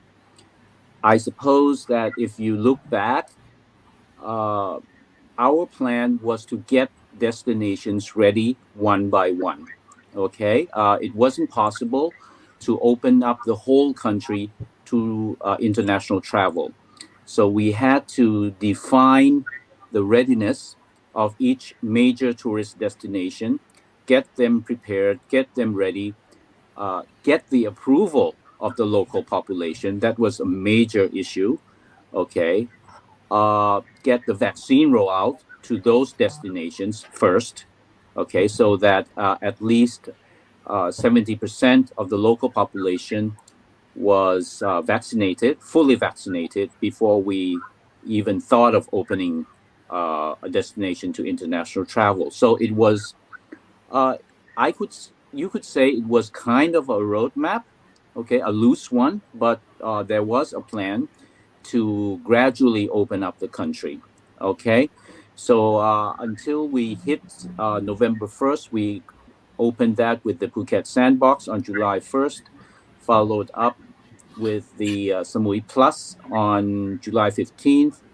And then, of course, the big reopening was on November 1st, where we accepted uh, over 40 countries and territories, which has now been expanded to 63.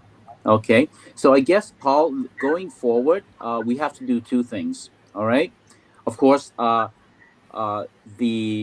health and hygiene uh, uh, dimension will always be there in whatever we do. Okay, but obviously, number one, going forward, we have to open up more of the country so that tourists have the options to experience more of the country. Therefore, they have the opportunity to contribute more revenue to the local communities. Okay, that's number one. Number two, of course, we have to accept more countries and territories into Thailand. Of course, these countries they are considered low risk, or they will have to be low risk until before we can get them in. Okay, so those in a nutshell are two main things that we have to do going forward.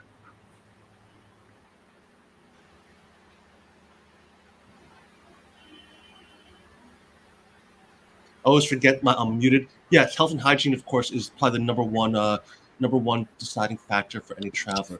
And now, don't go to Dushan, Sri Lanka. I mean, we've always heard about the Maldives, and you've heard about Maldives from the opening and the success they've had. Thailand, Sri Lanka sometimes gets lost in that shuffle. But you guys are open, so do you want to talk about how Sri Lanka is open and what the protocols are? Sure. Thanks, Paul. Distinguished panelists. Good morning to everyone. And at the outset, I'd like to thank Pata for getting us involved in this session. Sri Lanka was opened in January last year. January this year. So in fact, our country was never closed because we had our airports were opened for cargo operations, and then eventually January this year the country was opened under strict guidelines. So I think Sri Lanka was one of the first countries to introduce a biobubble concept, where tourists were allowed to come to Sri Lanka under the biobubble concept. They could stay in our safe and secure hotels. All the hotels were certified for WHO standards by external bodies, not our own certification, but KPMG and Ernst & Young did the certification of our hotels to ensure all the hotels, the DMCs, and everybody in the industry, tourism industry, comply with the WHO health protocols. So with that, we had a tourist who could come in. If a tourist comes to Sri Lanka unvaccinated, then they will have to be in a hotel for 14 days. That's if you're not fully vaccinated. You have to be in a hotel for 14 days in the biobubble concept.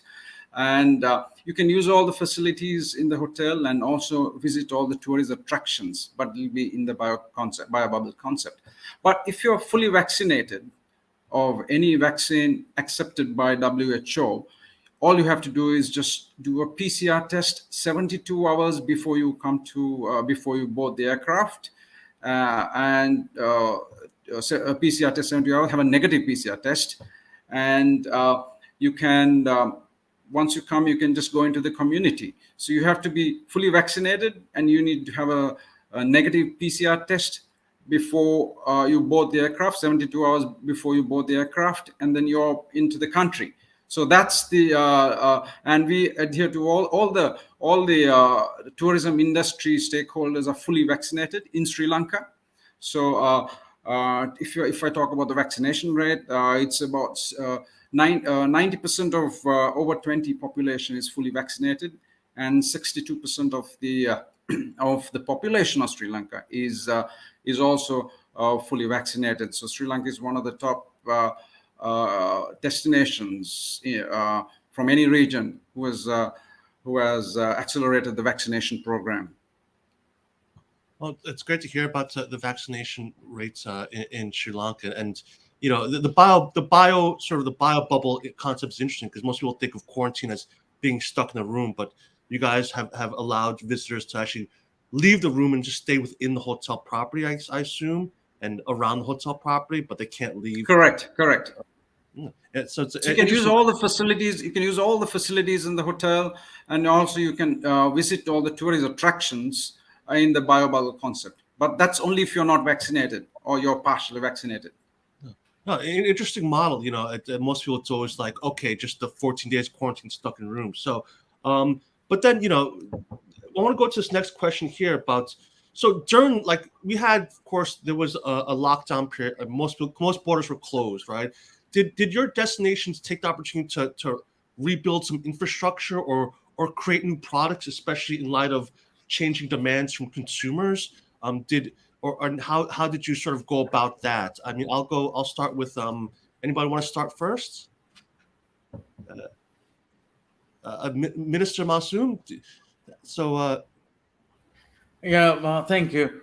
Yeah, like no, it so happened, the 2004 tsunami. That time I was the head of tourism promotion board of Maldives, and this time, during this pandemic, the infrastructure was totally intact. I mean, the airports were all there, the facilities were there, and we were not closed for so long. We were closed for just about 3 months, so we didn't have any issue with that this time. But during the tsunami, of course, we had infrastructure damage. The one problem when we restart was after 3 months, even if we opened the border, still all the facilities were not able to employ everybody back. So there was a big problem when our recovery was very quick. The hotels were not able to get the staff they wanted because we Maldives rely very heavy on expats. About 55% of our tourism sector employees are from other countries. So bringing them when the borders were closed was really tough.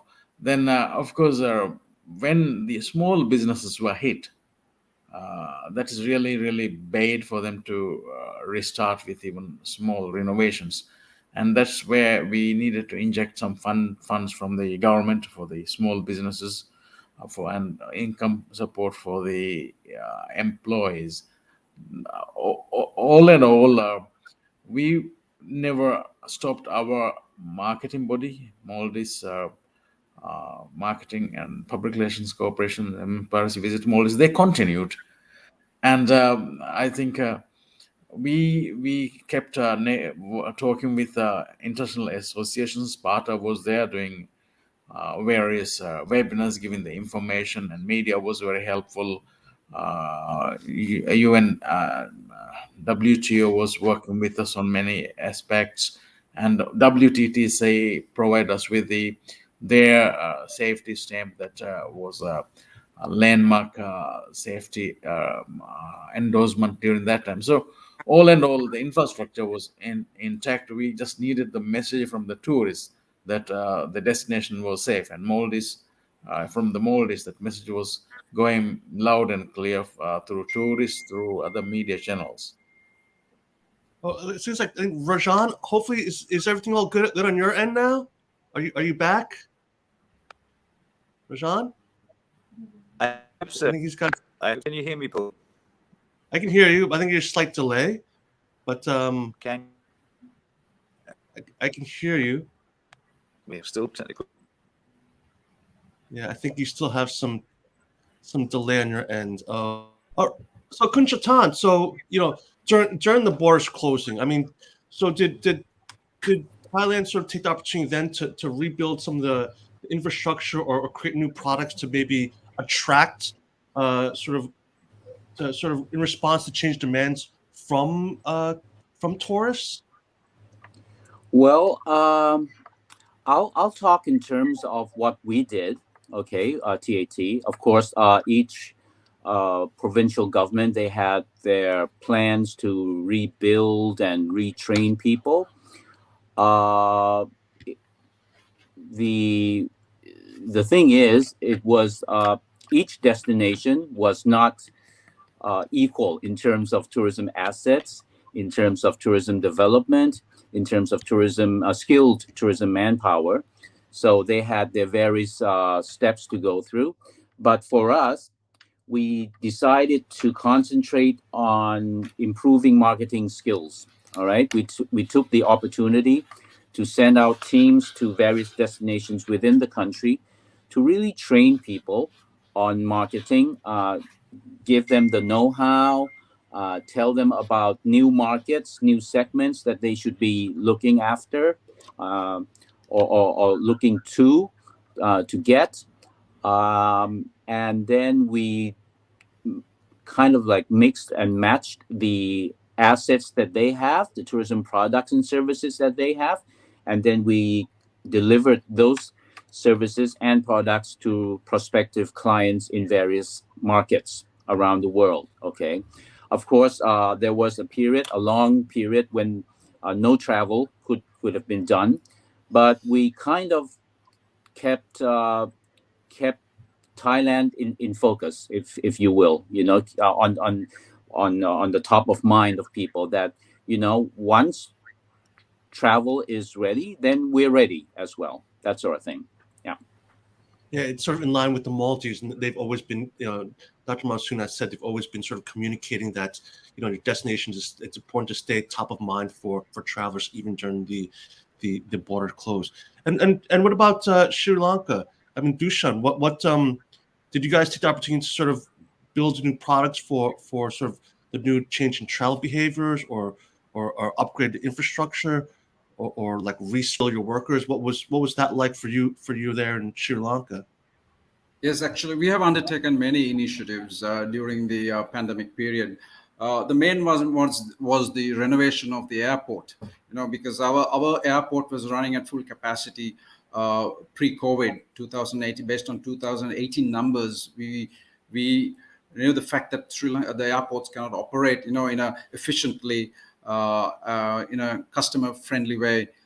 With that in mind, the airport, there was an expansion of the terminals that took place, which started in November 2020, and then construction of import cargo terminal happened in the airport. Online health declaration systems were introduced, and also the Mattal airport, which is the airport in the southern part of Sri Lanka, was reactivated because it was temporarily closed. So it was reactivated, and the biobubble concept commenced from the Mattal airport, which is in the southern part, away from the main international airport in Katunayaka. So we undertook discussions, and everything is in place to open our regional airports in Batikla, and then in Jaffna, which is in the northern part of Sri Lanka. So in addition to the airports, we did destination infrastructure development. Access roads to tourist attractions were developed, and some have been completed, some are still ongoing. Then viewing decks at key tourist attractions, especially in the hill area, inland Sri Lanka. That sort of work commenced. Improving sanitization facilities was started during this pandemic the pandemic time. Then our tourism information centers, we relooked at our tourism information center structure, and strategic locations were identified, open more tourism information centers. Training of guides, the destination management companies, that we undertook from Sri Lanka Tourism. We extended that to the industry. And what's very important was a tourism app, development of a tourism app for Sri Lanka. So it has gone through a number of stages, and it'll be introduced very soon with the support of ADB, where you can all the tourists will download the app when they arrive, and all the tourist attractions, the emergency informations, complaint management tool. So all that was introduced during this pandemic season. And also one other thing, in terms of promotions, we identified the importance of sustainable tourism. So we have initiated roadmap for that. And also we undertook appointment of actually starting the process to appoint destination representation companies and PR agencies in our main markets. So in a nutshell, that's the sort of things we have been doing during the pandemic period.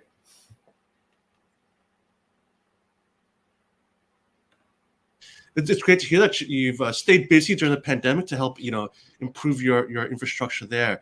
Now let's shift gears a bit and let's talk about China. I mean, China we know is the number one outbound source market, and I'm sure it's impacted every single destination because of course they're number one outbound source market. So how has it impacted your destination, and then what other markets are you looking at when it comes to sort of replacing that China outbound, or something like Australia, which is another big destination. Dushan, do you want to talk about that? You want to start off? Sure.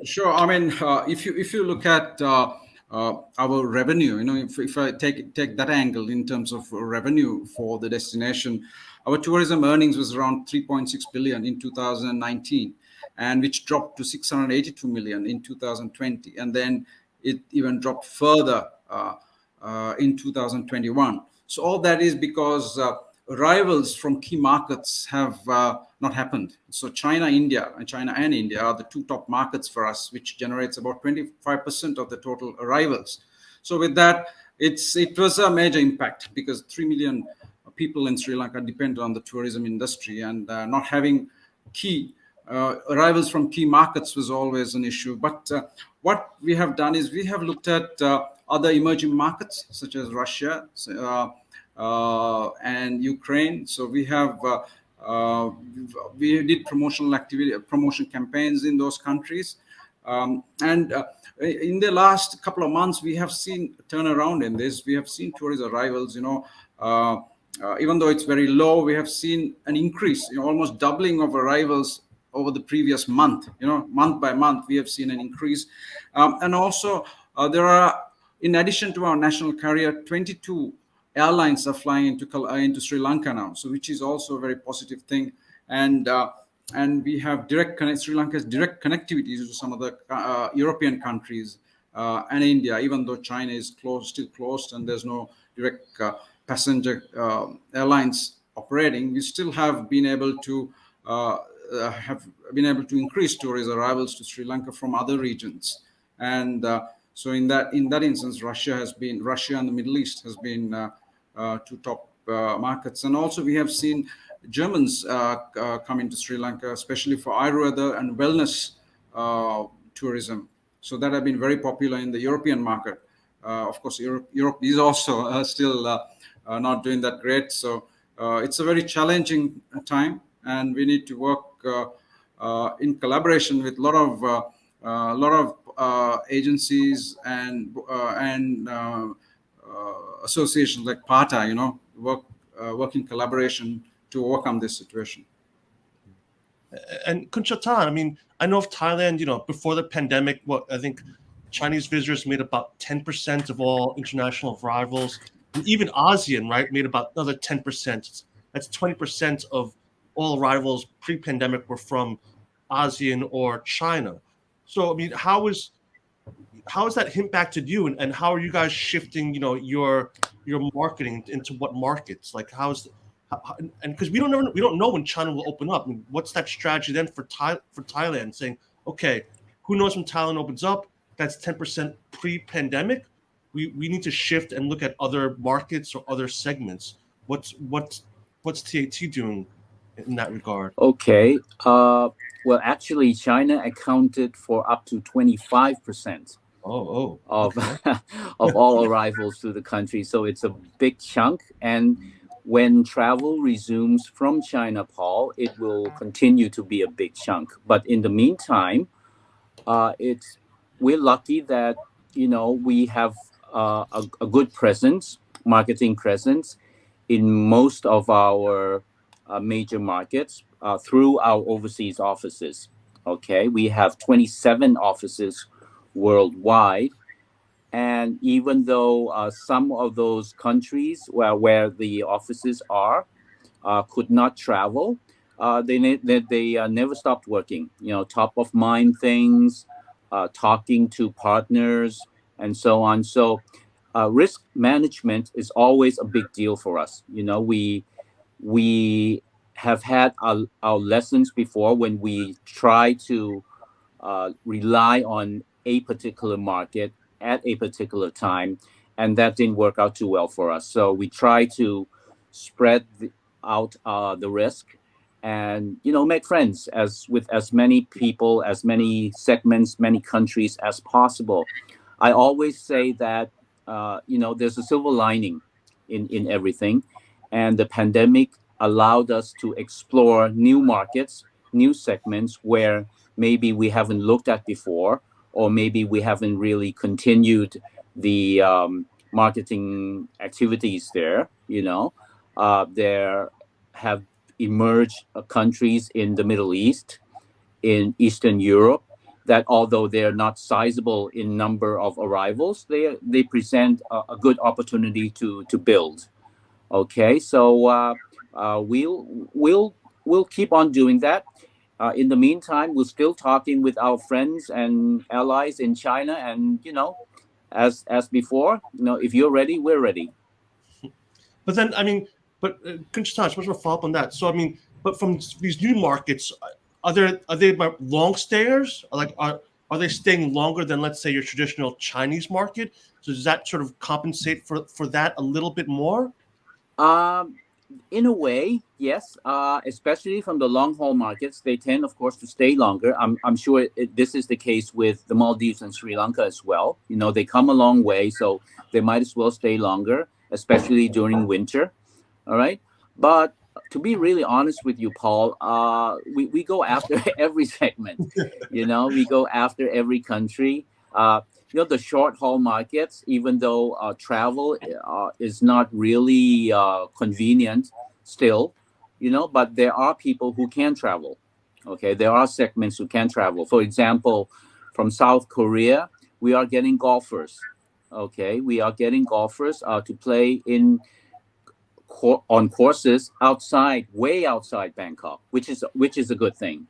In small provinces like Lamphun in northern Thailand, for example, there's a constant stream of golfers going. So, we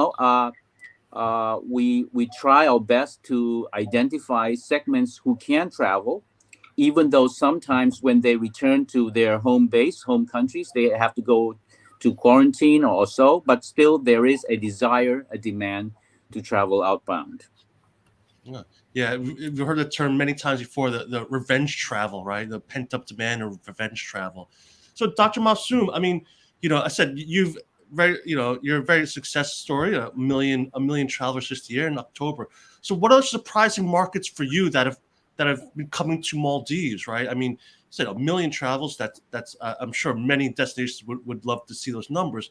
What sort of some surprising new markets that have opened up and we've seen visitors from? Thank you. The million tourists is our official target for 2021 that we reached, as you mentioned, late October. The Maldives, we have developed our product.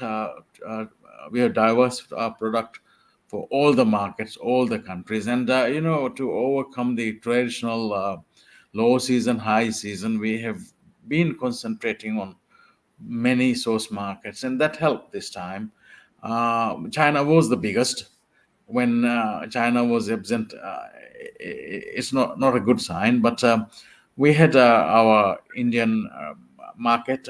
Indian market is very good because it's very close in proximity, huge market, and we also established a special leisure bubble with India. So India came earlier. Also was India. India was a significant market, but this time India came out very strong, and so did Russia, and UAE also coming very strong. Saudi, with their direct flight connections to Maldives, it helped. Right now, as I said earlier, now we are doing about 6%. This November, we are doing 6% more than 2019. Overall, for 2019, it is just under 25%. With regard to China not being there, we hope that once they start coming, if you look at the ASEAN markets, it contributes about 40% of our usual arrivals. So we are looking for a very, very good 2022 and targeting 2 million tourists. Very interesting is the duration of stay, as other panelists just stated. duration of stay has become longer. One reason they don't want to undergo the required frequent testing and all that inconvenience. So they just wish to stay where they are after they come. And as such, we are very happy that this year we are reaching bed nights much better than 2019. In 2019, Maldives had 10.7 million bed nights, and we are going to beat that number in terms of bed nights. And another factor is the booking lead time has become very short. I think again because of the uncertainties, people don't book very much in advance, and that is, I think, where the hoteliers need to pay heed. Don't worry too much, even if your charts doesn't show a good booking status for 6-7 months ahead, because as the time gets by, the bookings will pick up. The booking lead time has become rather short. So for the markets, Maldives will maintain our reach on all the markets, and so that we have a balanced occupancy throughout the year. Well, thank you very much. I think we're running a bit out of time, but I do want to ask one question, because you guys, there's one thing that you guys all have in common, and you've all at some point dealt with some type of disaster or some kind of incidents that affected your tourism. Did that in any way prepare? I mean, I can't say really prepared you for the pandemic, but did it help with sort of understanding it and dealing with the current pandemic in any way, shape, or form? I mean, because we know that some people didn't even have any crisis plans whatsoever. But did any of your previous incidences in your destination, did it help in any way, shape, or form with dealing with the current pandemic? I'll ask Kun Chatan. What's Okay, well, thank you, Paul. Of course, crisis management is always very important, and we've had a fair share. You name it: natural disasters, political unrest, now pandemic. So it's always good to be prepared. Always have a plan B. And I guess our big learning experience was with the tsunami in 2004. Okay, we learned a lot from that. Okay, just I guess in a nutshell, just get everyone be prepared, ready. Nothing unexpected. It can be a complete surprise anymore. So yeah, there's always a plan B in place. And of course, in terms of marketing, like I said, you need to spread out your market and marketing opportunities as much as possible, always. And what about you, Dushan? Has any of the previous incidents ever sort of prepared you for what happened with the pandemic, or I said it's a once in a lifetime incident. So I mean, none of us really prepared, but was there anything that sort of helped you and prepared you for what we've experienced over the past 2 years? Of course. I mean, Sri Lanka is used to natural disasters as well as tragic events. We had we overcame a 30-year-old war. We faced tsunami, as highlighted by our speaker from Malaysia. There was Easter Sunday bomb attack in 2019, and of course now the pandemic. So all these have helped Sri Lanka to be strong and resilient and improve. And this has helped us to improve our processes, our products, service offerings. So following the Easter Sunday incident, most of the hotels, or almost all our hotels, have up-to-date security measures to ensure safety of the guests. And also with the pandemic, we have realized that most of the hotels are now comply with all the WHO health guidelines and all the protocols. So all this is learning, and this has helped us to make us do better in what we do in terms of serving our customers, the tourists in this case. And Dr. Masum, you talked a bit about the tsunami that affected the Maldives. I mean, was that help you prepare for what to expect over the past 18 months or so? Well, I guess less for you. I think it did, because I think it shows that we have to work together. And one of the working themes was together we can, and that's what we did. We had a whole of government, a whole of private sector approach, a total engagement from health sector, tourism industry partners, and international community. We also understood the important role that international organizations play. For example, during the tsunami, the markets were not impacted at all. So bouncing back was just when you get your destination in order, the tourists are there. But this time the markets were affected, and your demand depend on what the other country was doing, whether they let their people go out of the country or come back with. And for the Maldives, for example, from the European countries, when they allowed, they said after you return you need to be in home quarantine. They don't want to come to Maldives and get that beautiful Maldives tan and come home and not to show it to your friends. So we understood the importance of international organizations when we had our health measures, especially the WHO.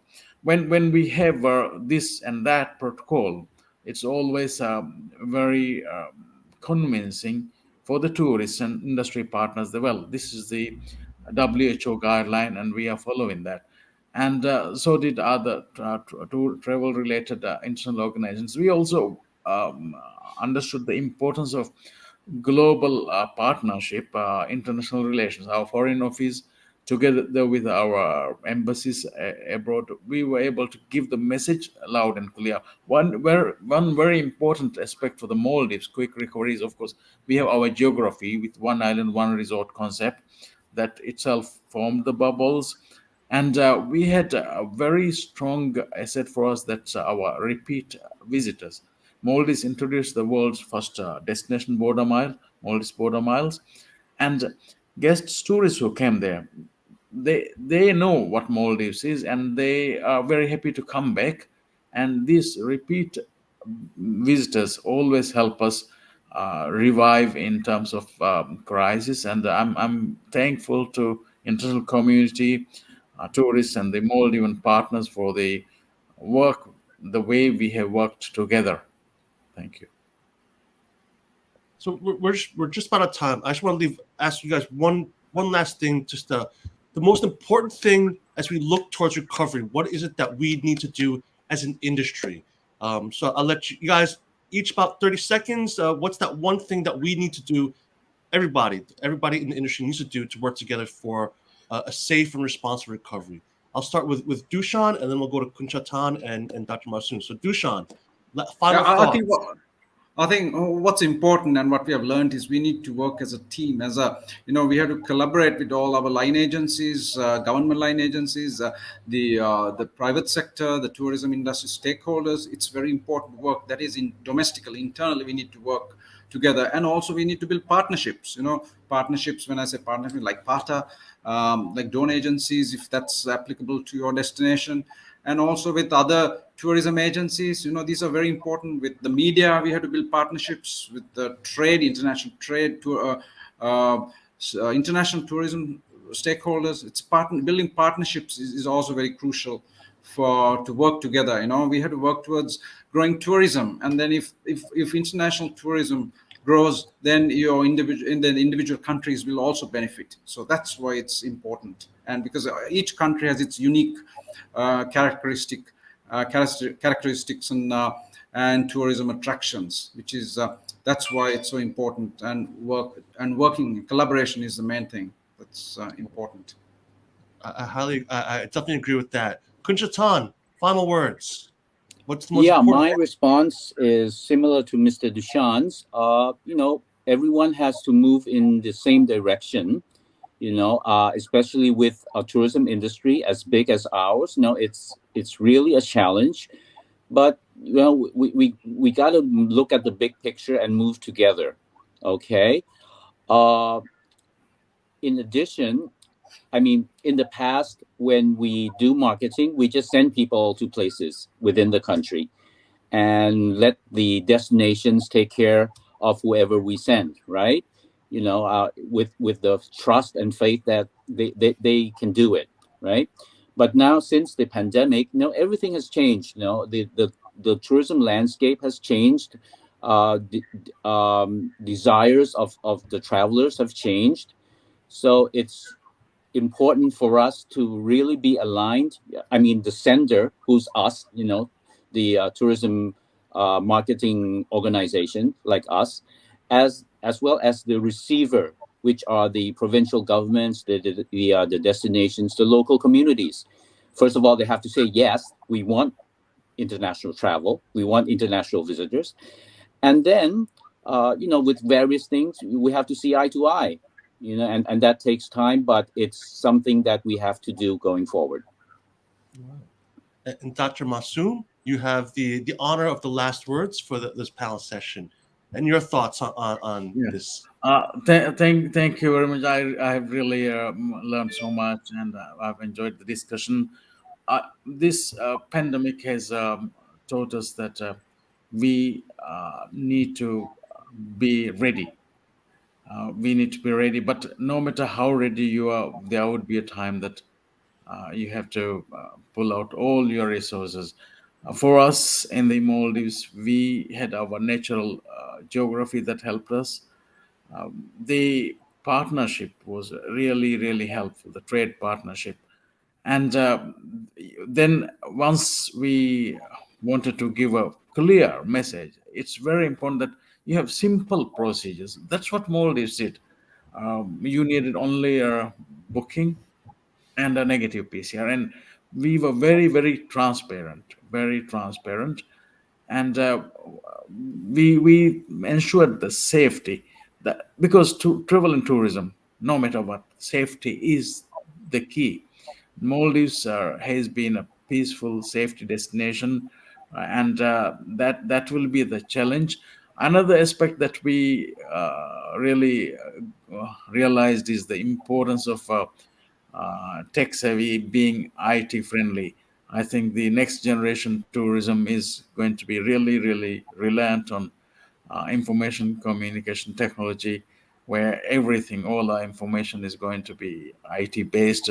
The international vaccination programs is going to be IT based. So that is the area we are moving on, and the Maldives, all of us, we are thankful to the international community for being part of our recovery, being part of our tourism success story. Thank you. Well, thank you very much, Dr. Masoom. Thank you very much, Kunchatan, and thank you very much, Dushan. I know you guys are all very busy because all your destinations are open. So for those of you who are looking to travel, you have 3 choices right here. They're all open, as you've heard: Maldives, Thailand, and Sri Lanka.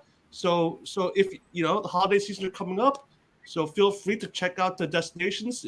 They all offer something very unique experiences. So you have your choice from the various destinations. And so thank you so much, Dr. Masoom, Kunchatan, and Dushan, for taking the time and sharing with us this morning.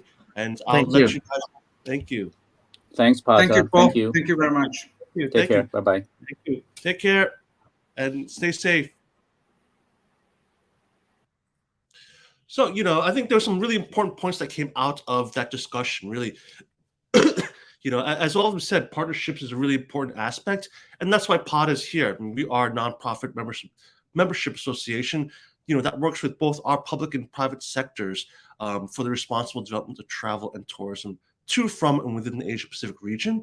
So if you're not a PATA member, you should join us, because as you said, it's really important now for all of us to work together in partnership, and that's what we do here at PATA. We foster these partnerships, and especially as we look towards recovery, it's really important that we work together in one direction, as Kunchatan said, because at the end of the day, we're not safe until all of us are safe, and we all need to work together towards the single dream of the restart of travel.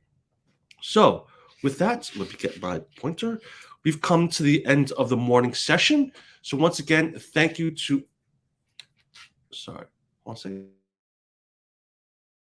Sorry.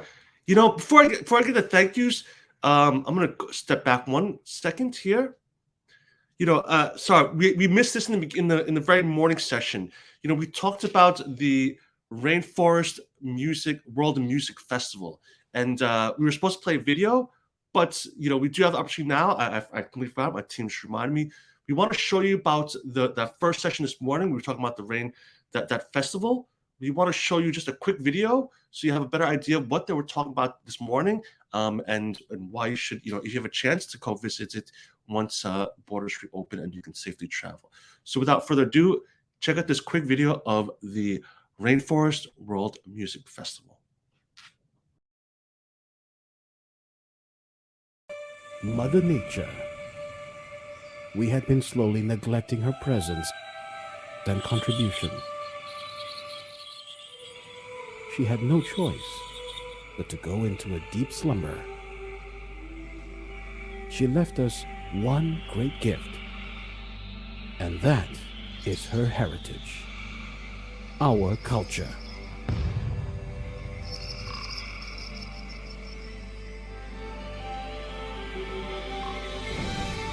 Only what she had given to us can awake her again. And now is the time. Awakening of the Rainforest.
Rainforest World Music Festival.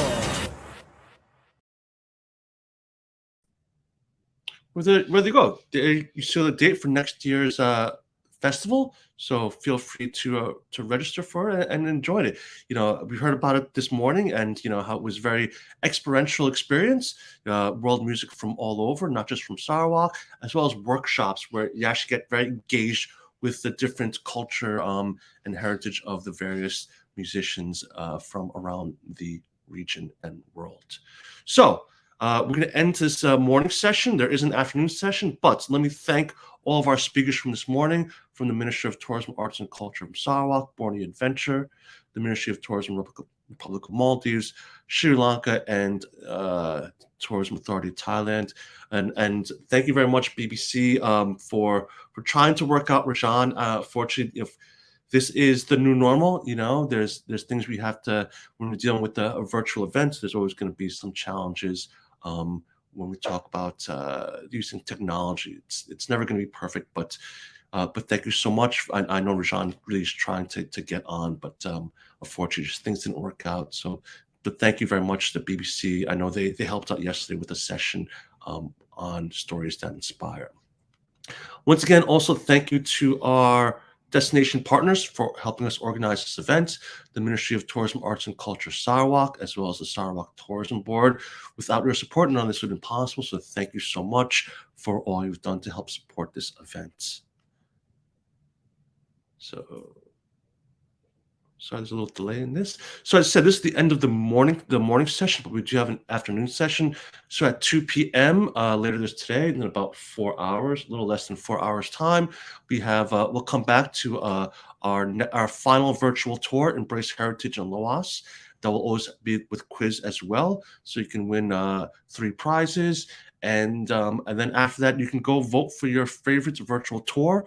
Remember, if you to be eligible for the lucky grand prize, lucky draw grand prize, you need to vote, and you can easily go vote at the exhibition area in the lobby. Just go to each of the booths. There's a booth for each virtual tour. You can vote there. After that, we will have a presentation on digital marketing masterclass with Damien Cook. He's the founder and CEO of eTourism Frontiers. If you haven't seen Damien Cook, please do come. He's a fantastic speaker. I've seen him speak many times, and always it is an enjoyable and interesting and insightful session. Damien's a great speaker, so please don't miss that. Mark that in your calendar, 2:30 later today. And then we'll reveal which is the best tour by popular votes. And we'll have some closing remarks from the Ministry of Tourism, Arts and Culture, as well as the Youth and Sports of Sarawak. And then I'll do a quick wrap up of the past 2 days, and that will be the end of the event. But I will. It's not over yet, so I'll see you this afternoon. And just remind you, these are the 3 virtual tours. You've already seen the first 2. If you've missed them, you can still view them, I believe, at the booths in the go to the exhibition area. Just go to the lobby, just go to the exhibition area. You can still view the virtual tours and still vote on it. There's the one from yesterday, Jay Stundrelian, the one from this morning, and I guess we have also the one this afternoon at 2 p.m. in British Heritage in Lawas.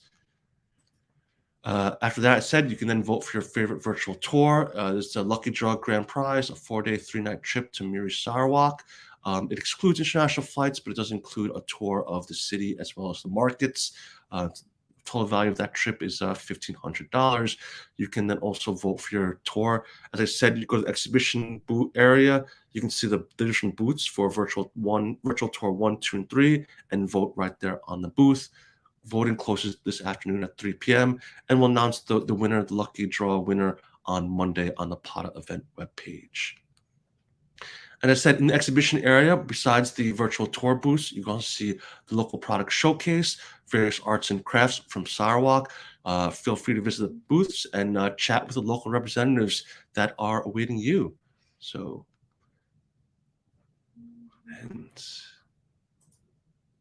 and of course, there's also our photo booth in the lobby page. So you can go there. There's some different backgrounds, different frames, different images you can add to your photo. I've seen a lot of people taking photos. I think we have a slide after that with some of the photos that are there. But yeah, take a photo, then share it on Facebook and Instagram, hashtag PDMF 2021, PATA events or Sarawak travel. You can also just scan the QR code to get right into the photo booth.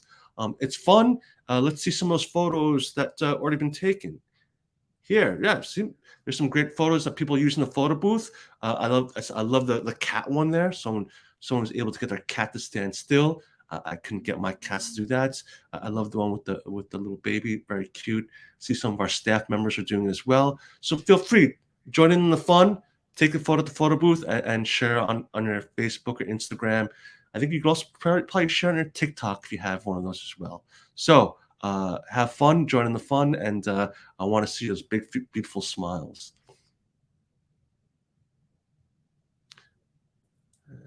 Okay, and if you missed any part of the session, of course, we are also rebroadcasting today's session later this evening at 9 p.m. That's GMT +8 Malaysia time, Singapore time.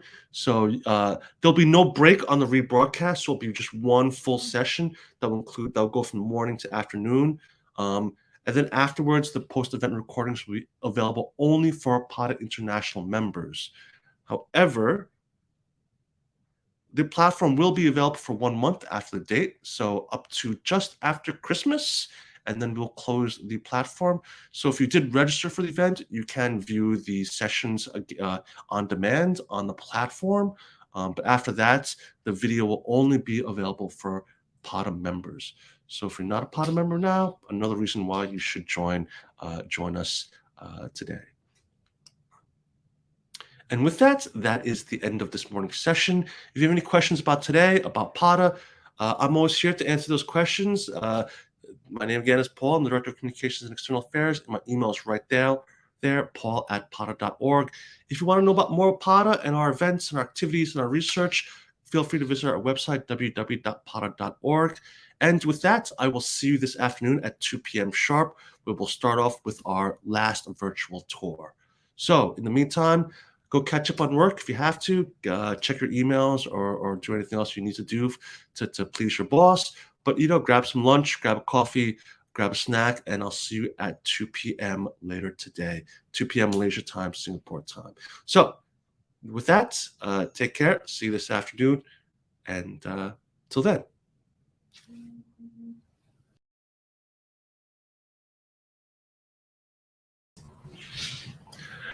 Good afternoon and welcome back to the second half on the final day of the virtual PATA Destination Marketing Forum 2021 under the theme Experiences That Inspire. Once again, thank you to our destination partner, the Ministry of Tourism, Arts and Culture, Sarawak, as well as the Sarawak Tourism Board for their generous support for this event.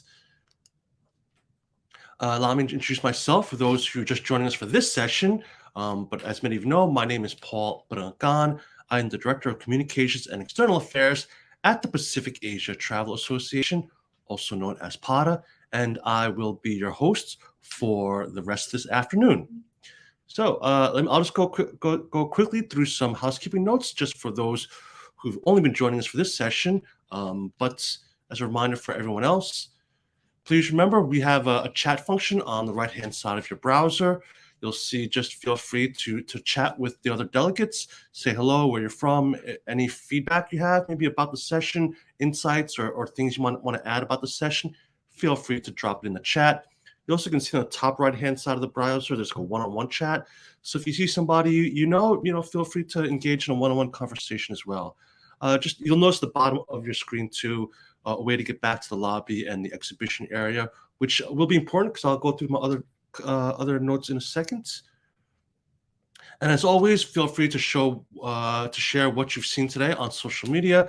Please do tag us. Here's our different handles for Facebook, Twitter, YouTube, or Instagram. And make sure to hashtag PDMF 2021, PATA events, or Sarawak travel.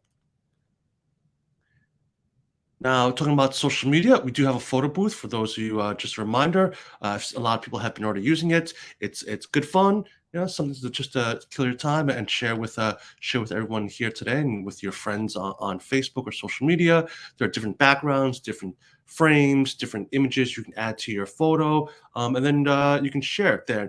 Share directly from the app, and then make sure to hashtag PDMF 2021, PATA events, and Sarawak travel. You can find it very easily on our lobby page, or of course you can just scan it with your phone, the QR code right there in the bottom right hand side of your screen.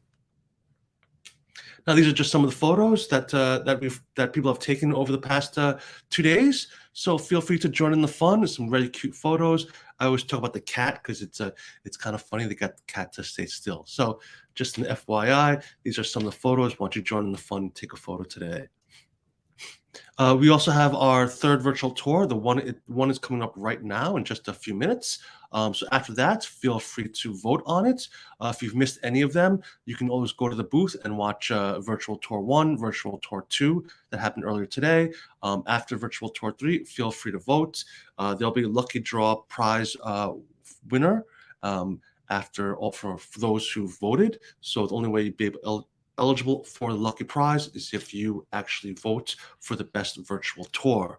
So just watch the last tour and then go ahead and vote.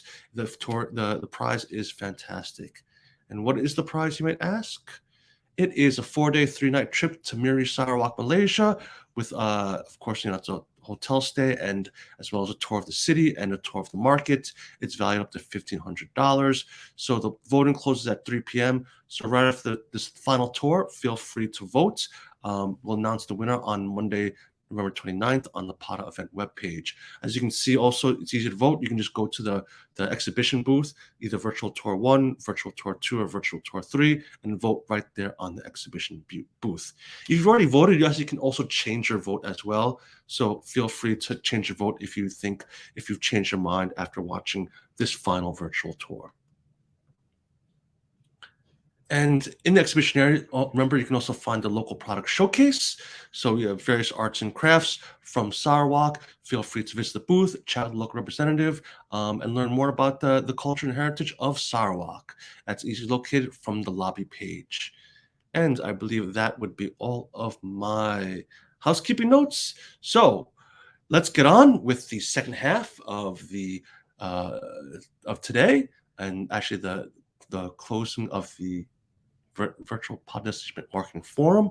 But we have our final virtual tour. It is the Embrace Heritage in Lawas. So remember to pay attention. There's a quiz after this tour. There's 3 prizes. If you've already won a prize today, you cannot win. Actually, if you won a prize either yesterday or today, you can't win. It's 1 prize per delegate. So it gives everyone a chance to share in the fun and share in the prizes. So pay attention to the video and enjoy.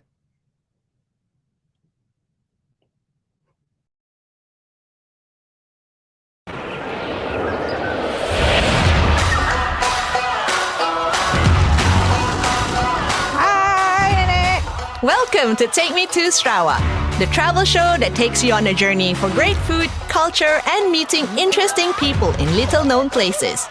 Follow me as I rediscover my homeland. Aram kita rawan?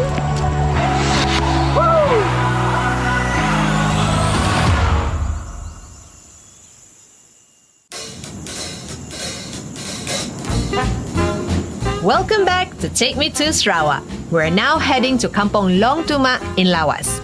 Long Tuma is home to the iconic handmade ceramic beads. Let's hear more about this colorful tradition from the Tukang Ulong herself, Auntie Litat Mulo. Saya buat manik ini 30 tahun sudah. Manik yang paling berharga di suku kami Nun Bawang, peta, bau tulang, bau alai. Kalau dia ori, dia sampai 5,000. Ini panggil berat. Mesti Lun Bawang pakai. Ini gelang ni panggil bau burur. Ini mau lebih 10 tahun ini, belum lagi saya tukar. Kami bikin manik pun, kami cari cat mesti sama. Kalau ini yang paling susah. Yang peta pun, kami cari dia mesti dia color ori. Cat di kedai, cat papan. Mix dia lah yang susah. Tapi kami coba. Tahun 91 kami coba, 92, 93 baru dia ada berkesan. Kami mau belajarlah buat manik dari tanah liat. Mana Auntie ambil tanah liat? Di Sungai Lawas, tidak jauh dari sini. Ini Sungai Lawas, tempat saya ambil tanah liat. Kalau besar macam ni menyelam nanti. Tapi sekarang tidak berani. Banyak ada buaya. Saya angkat itu tanah sendiri ambil. Nanti tunggu airnya surut, baru nanti pergi korek-korek. Tidak lagi menyelam macam dulu. Tapi mesti kok bersih nih. Pasir-pasir di atas dan. Kalau satu peta kan 1 minggu lebih suka saya. Kalau kau tengok dia senang. Kalau dia tidak jadi 1 biji, siaplah. Dia tidak jadi nih peta. Sekarang ada kurang sudah mata. Nanti tak berapa tengok yang berdesain-desain. Anak yang ambil alih sekarang, Patricia. Hi Patricia. Hi. You want to join me? Beads making? Sure. Mari, saya tunjukkan cara buat manik. There are 5 key stages to making these beads: preparing the clay, shaping, drying, painting, and glazing. Saya start membuat manik secara full time dalam tahun 2015. Mula-mula saya buat manik ni, tengok mama saya selalu buat. Saya mau tolong dia. Dan selepas saya tengok permintaan orang ramai, makin hari makin banyak. Itu yang membuat saya minat sebab dia ada penghasilan. Kita keringkan tanah tu. Kalau dia kering, dia akan jadi dough macam kue tu. Tidak terlalu dicak, tidak terlalu keras. Dan kita bulatkan. Nah, coba. Bulatkan. Bukan hanya kaum etnik. Yang bukan orang Sarawak pun minat dengan manik ni. Terutama sekali manik seramik. Kerana dia tahan lebih kurang dengan glass beads juga. Selepas kita bulatkan, kita biar dia kering, tidak boleh dijemur. Dan selepas dikeringkan, baru kita bakar dia selama 3 jam di dalam oven.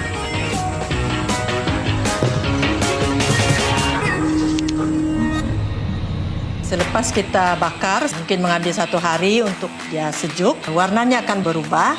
Mula-mula sebelum bakar dia akan begini, karena ada air. Lepas itu dia akan kering, baru kita mula cat dan lukis satu persatu menggunakan kayu kecil. 1 hari saya boleh lukis dan cat sekitar 500 biji. Dan ada desain yang susah dibuat. Kalau yang senang tuh boleh juga sampai 800 biji gitu. Ya.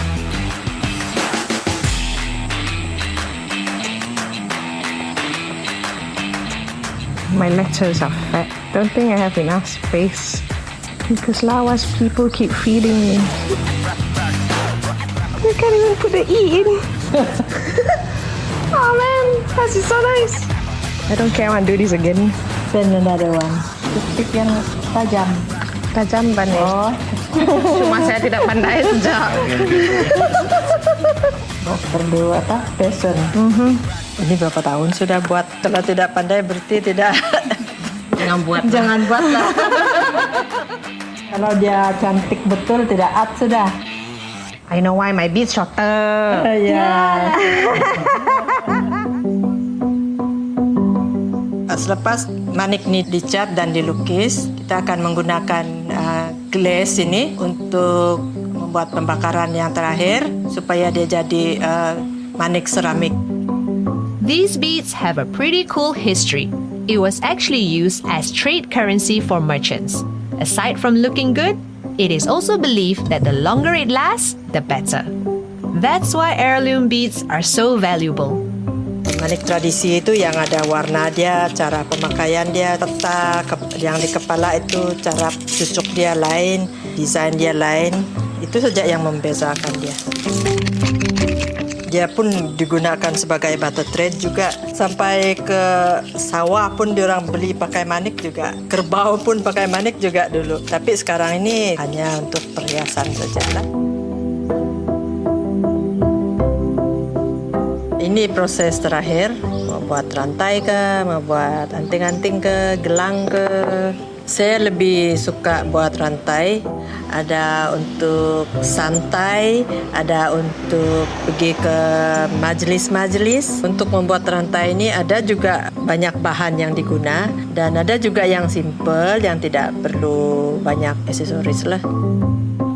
Untuk membuat manik ni secara kesimpulannya lebih kurang 2 minggu lah untuk satu proses manik. Membuat manik ini memang susah, memerlukan kesabaran dan minat. Tetapi saya suka membuat manik sebab dia ada arti yang mendalam dan itu menjadi satu sumbangan saya bagi warisan. Saya happy, saya punya anak sambung nih manik. Karena saya sudah berjaya. Kalau Malaysia ini di sini saja handmade piece. Dalam hati saya mau mereka mesti pandai buat manik supaya mereka tidak pupus. Mengekalkan sebuah warisan itu adalah sangat penting sebagai identiti satu etnik dalam masyarakat. Alagucu naruk petecu. Auntie Litat was conferred the title Defender of the Realm by the Agong. And with Patricia following suit, we hope this tradition never ends.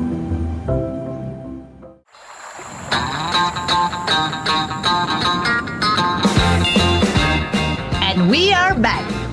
This is Kampung Awat-Awat, a floating fishing village in Lawas. But we are not here for fish. Instead, we are here for some yummy kuih. Hai Makcik. Hai, hello. Nama masuklah.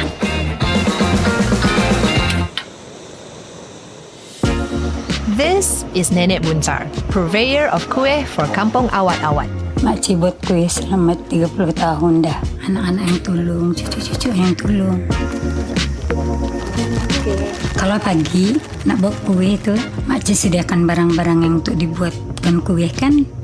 Sekalian tepung apa, nak buka kelapa. Selalunya makcik buat kuih yang kukus saja, yang cucur juga lah.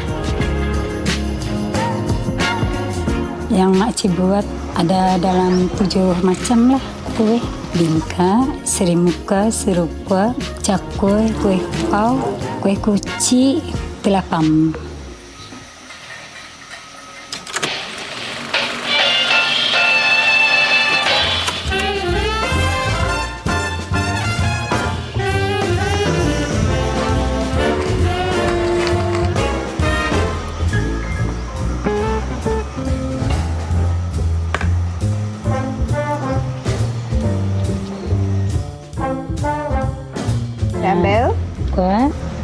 bulat, kasih pingit.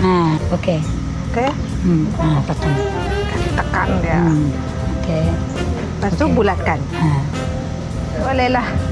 Okeylah. Oh, okeylah. Nanti ingat kan? Nanti jangan jual dia punya.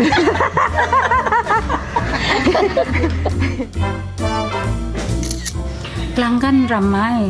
Dari pukul 5.30 makcik jual, dah 6.30 dah habis. Selalunya kalau buat kue ni kan, berapa biji satu hari? Dalam booking sampai 400 biji nih. Yang ini? Kalau waktu puasa memang banyaklah bikin. Jadi dia dulu kecil-kecil jalan kaki lah pergi kampung. Aku datang ke rumah-rumah lagi. Ke rumah dari pukul 4 subuh atau kan sudah atau dijual.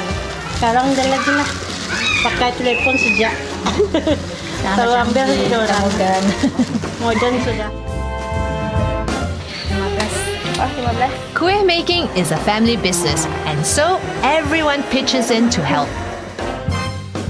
Makcik buat apa tu? Kuih Soul of Mukah. Tellian ni, cucu saya yang tua sekali ni. Warnanya ni macam dah cukup je. Cukup biasa lah tu. Biasa kalau puasa, nenek suka bangun awal-awal, minta tolong lah buat kuih. Macam-macam kuih dia buat.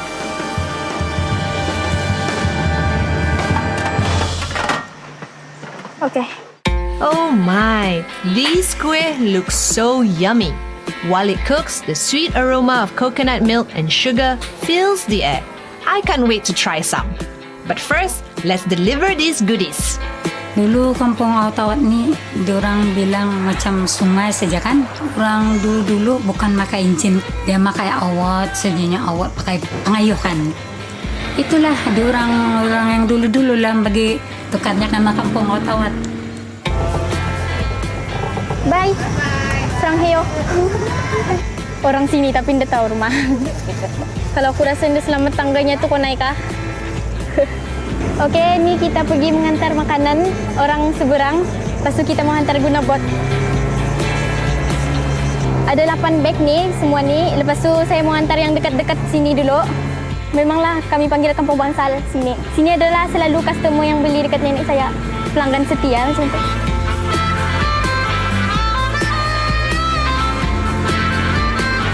Ni jambatan, dah tahu jambatan apa tapi kena panggil jambatan lah. Jambatan awat-awat. Ni rumah first guys, so cari dulu namanya. Okey. Menyangkutkan. Kita berapa tah? 3. Ini itu kah? Bangunan dong punya. Disatukan. Second trip kami pergi rumah kedua. Reza, Idari Natali. Hai. Jaga kepala. Babu Darina. Ini Babu Darina punya. Pelakon tambahan mau kah? Masih. Rumah seterusnya kita akan masuk kampung menengah ni. Masuk sungai lagi rumah. Selain buat ni, saya pakai itulah kereta. Kereta ataupun motor. Ramai orang cakap kalau duduk bandar stres lah kan. Kalau duduk kampung ni best je. Ni kampung menengah pedalaman lah ni. Macam kira-kira di dalam lah kawasan pedalaman macam ni. Ada macam 30 buah rumah dalam ni. Tapi best lah duduk di kampung. Lagi-lagi kampung awat-awat. Best. Thank you. Okay, thank you very much. The last house.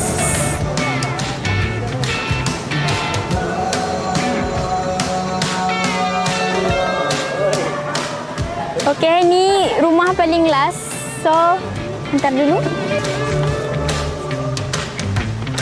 Ada orang kah? Assalamualaikum. So, semua makanan sudah dihantar di kampung air. Kampung air awat-awat. So, let's go balik rumah.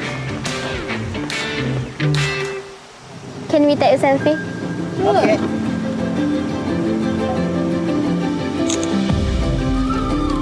Upon returning to the house, I was surprised with a big lunch. Nenek Buntar's family spoiled me with all sorts of freshly caught seafood. Makanannya baik. Makcik akan buat kuih ini sampai bila-bila mas selagi hayat di kandung badan. Kalau datang kampung awat-awat, jangan lupalah beli kuih tempat makcik. Dan jangan lupakan makcik datanglah rumah. Nama kedai Nini Buntara. Kampong Awat-Awat has filled my tummy with delicious food and filled my heart with warm people and friendly faces. I'll definitely be back. Until next time, Uwi Mawan nemu. Saya kasih pukul dia, Uncle. Okay.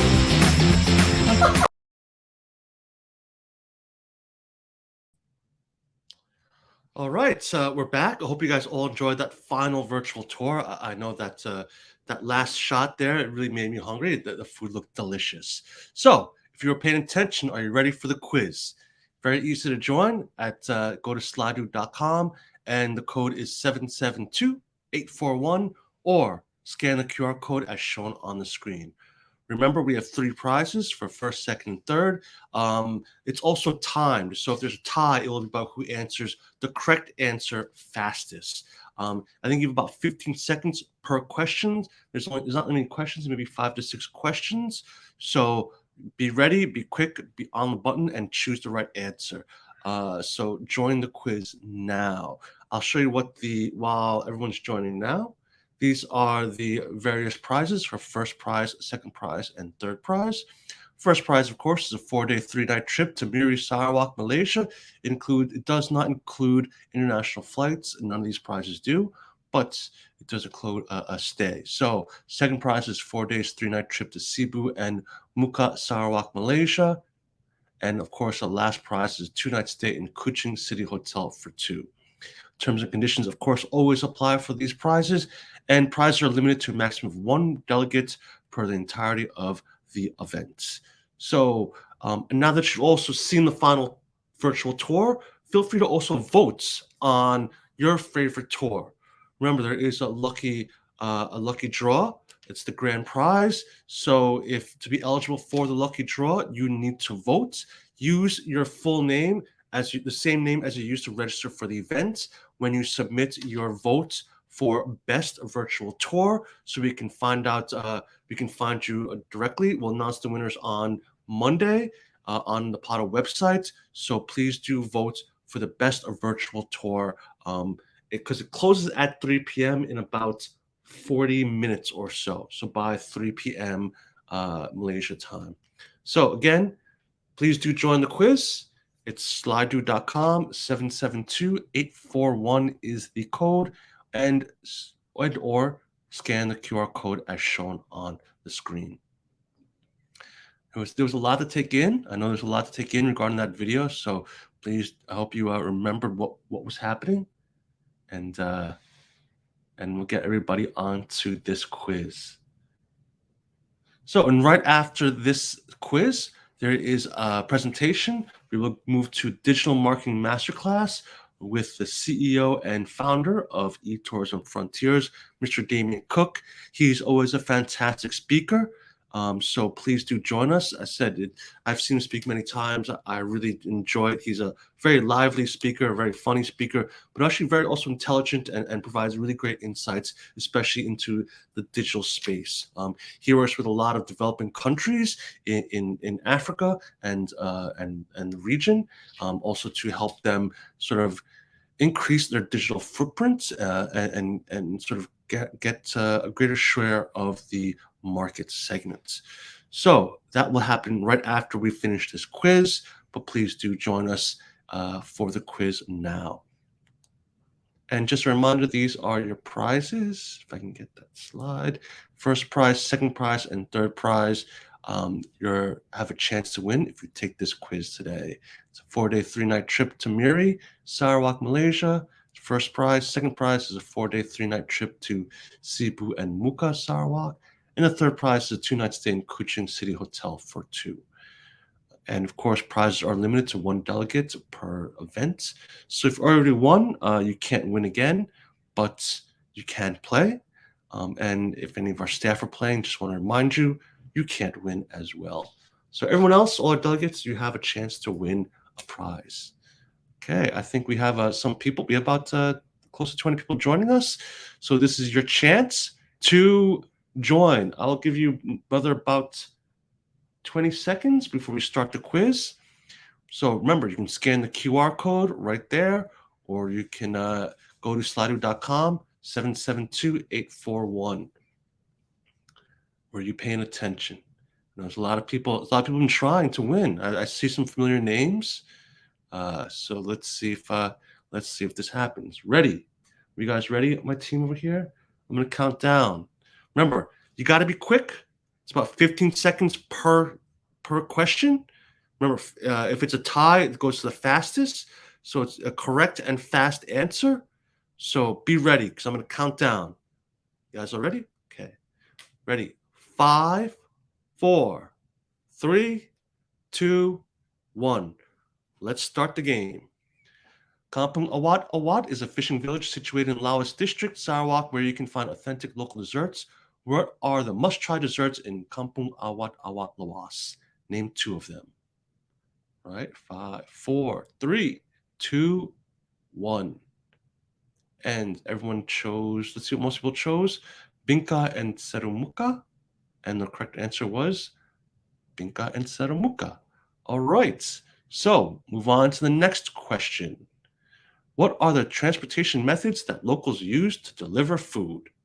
Is it a bullock cart, a boat, or a motorcycle? I think most people will get this one correct. I can imagine. 3, 2, 1, and everyone said boats. And the correct answer is boats. That is correct. Okay. Let's move on to the third question in today's quiz. Where can you discover more about Sarawak's ceramic handmade beads in Lawas? Yes, Laos is famous for its handmade beads. Where can you discover more about them? Is it 3, 2, 1?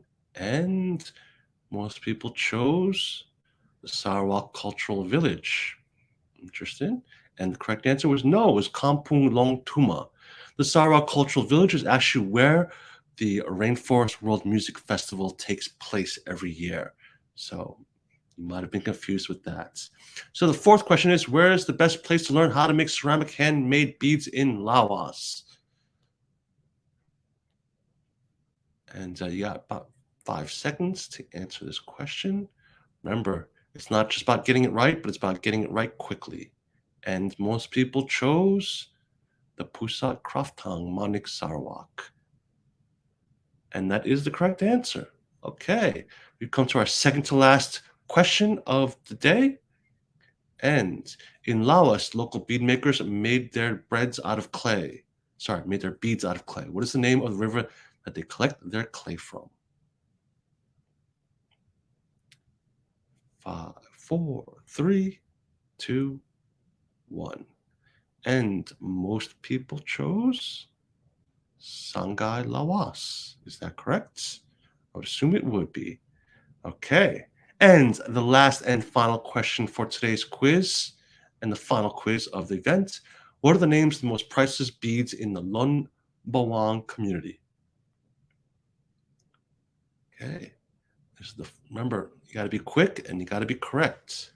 So you got 3, 2, 1, and that is the end of the quiz. And most people chose Peta, Bao, Tulung, and Alai, and that is the correct answer.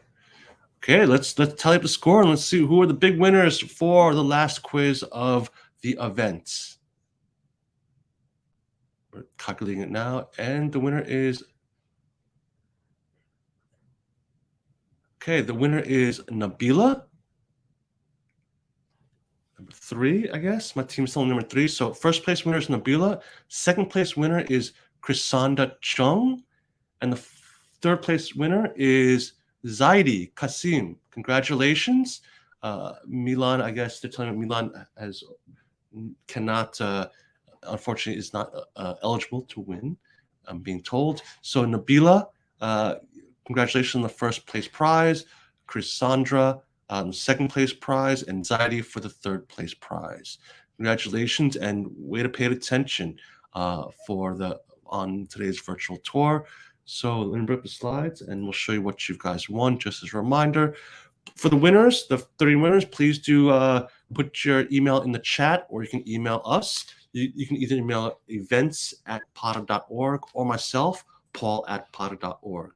So for the first place winner, this is you won the 4-day 3-night trip to Miri Sarawak, Malaysia. Second place, a 4-day 3-night trip to Cebu and Mukah, and third place, a 2-night stay in Kuching City.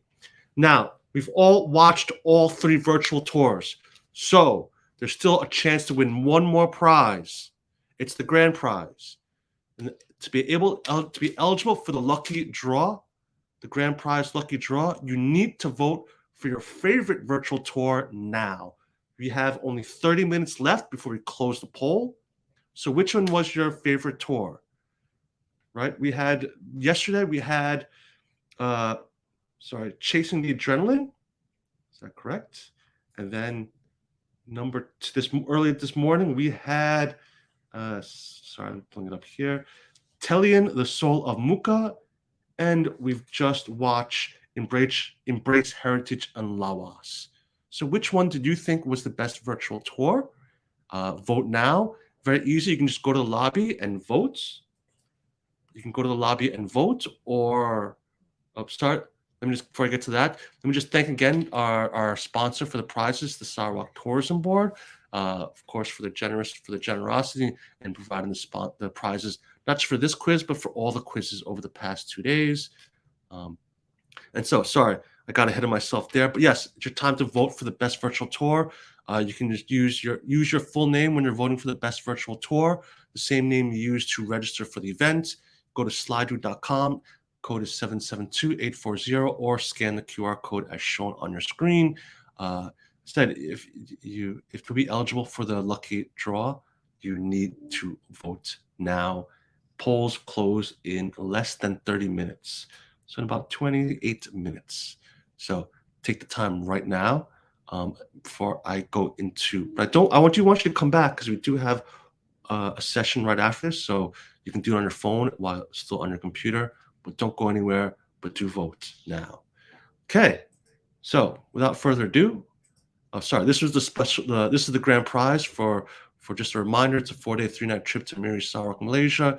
It includes a city tour and a tour of the market, but does not include a flight, and voting closes at 3 p.m. So it's your final chance to win a prize from this event. Okay, so now that you voted, hopefully you've all voted, please do go vote. Now we've come to our next session, which is the Digital Marketing Masterclass.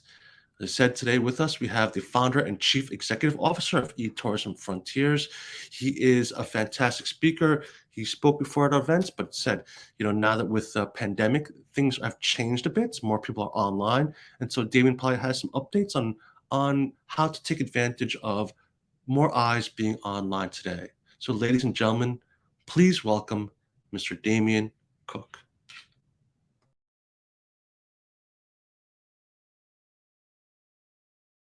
Thank you, Paul. Thanks for that introduction, and great to see you again, and great to be back with everybody at PATA, both virtually and in person, and everyone from around the world that's joining us after quite the interesting year in this virtual environment that we've all become used to working in. And virtuality and technology and digital is what we're going to be talking about in today's presentation. I'm sure every speaker at this event has talked about COVID and the huge impact of what we've seen from the pandemic when it comes to tourism around the world. So I'm not going to go into any detail about that. Just the fact that really understanding how we move forward when it comes to our use of messaging, when it comes to our use of marketing, when it comes to digital, is that we really need to understand why this was different from other crises that went before it. Because what we saw when it came to the speed in which it spread, the scale in terms of who it reached, from the then most powerful person in the world down to some of the poorest people in the world, and scope, made it unlike anything that we've ever defined as a crisis before. This really wasn't a crisis, because a crisis is something you can contain in one place and manage. This was something that affected every single human on the planet, which we haven't seen before. And that really made it a phenomenon more than a crisis. So we've been talking about management of a global phenomenon and emergence and recovery from a global phenomenon. And that's what I'm sure most of the speakers at this event have been talking to, and I want to talk to about now when it comes to messaging, digital, and the channels we use for communication. We only have half an hour today. I'm not going to go into an in-depth class about using individual online channels or social media accounts. Those are just tools. The use of these tools is more important. How we develop a digital strategy and a digital approach for emerging back from this situation towards recovery. So I really want to focus on how things have changed, how things were changing before the pandemic, how those changes may have been accelerated or decelerated by the pandemic, and focus on that change and what our approach as destination managers needs to be to ensure we're heading in the right direction for recovery. As I said, I'm not going to go into the depths of the impact of the crisis, but we've never seen anything quite on this scale. So really, we've now moved beyond that into a phase of learning. And this is where planning is important, strategy is important, including in the digital realm. And it does mean understanding that travel has fundamentally changed. There's a lot of debate out there about how much that change will be. People that say we're going to come back differently, we're going to come back better, tourism's going to be smaller scale, it's going to be more ethical. Other people that feel that in the rush to get business back, that there's going to be a return to mass tourism, potentially over tourism as well. And I think the reality sits somewhere in the middle of those. And us getting tourism back on track and getting tourism track in the best way possible means making the right plans and learning from what we've been through. But it is safe to say that everyone has been spending almost 2 years now talking about where's the light at the end of the tunnel. But we need to remember that when you do go into a tunnel, you come out in a different place from where you went in. Things will be different. We certainly can't go back to a 2019 strategy and look what we were going to do in 2019 in China and enact it now. It's not going to work. But what we are seeing is that airlines, tour operators, and visitors themselves are prioritizing destinations with a clear plan in place to reopen and meet their new needs as travelers. And understanding what we need to do in the digital space also means understanding those travelers, understanding their behaviors. Their use of these digital tools, as I said, is more important than the digital tools themselves. For NTOs and DMOs, they're now assessing this new landscape. And that means looking at new models, new strategies, and new partnerships that they can develop. So what are these DMOs doing in response to all of this change? We need to understand that this is a change that existed pre-pandemic as well. If we do go back to 2019, that previous year, in many ways, when it comes to arrival, when it comes to tourism spend, it was one of the best years ever pre-pandemic that we saw. But it was also a period where we did see marked change happening. Think about the fact, for example, that during this most successful year for tourism, Thomas Cook went bankrupt. There were changes happening in the tourism space that were all about volume of tourism versus value of tourism, an increased assessment of yield of over-tourism, a lot of it driven by concerns about over-tourism appearing on the landscape. And really what we saw was a change in traveler behavior. The way that our customers were behaving was changing, and that was changing markets. So that change that we need to be aware of has been, to a large extent, accelerated by the pandemic. So understanding that change and understanding that it presents both a challenge and opportunity for destinations is important. So we need to remember those changes that were happening before COVID took away all of our attention and talk about what has been accelerated by the coming of COVID. Digital was extremely important before the pandemic. We're looking at a position now where nearly 60% of the world's population is online, nearly 70% of them have access to a mobile device, nearly a full half of the world's population at 49% are active in social media. And at any given time, 1 billion people are simultaneously active online. And that, of course, was bleeding into the travel industry to a huge extent, with nearly 70% of travel sales happening online.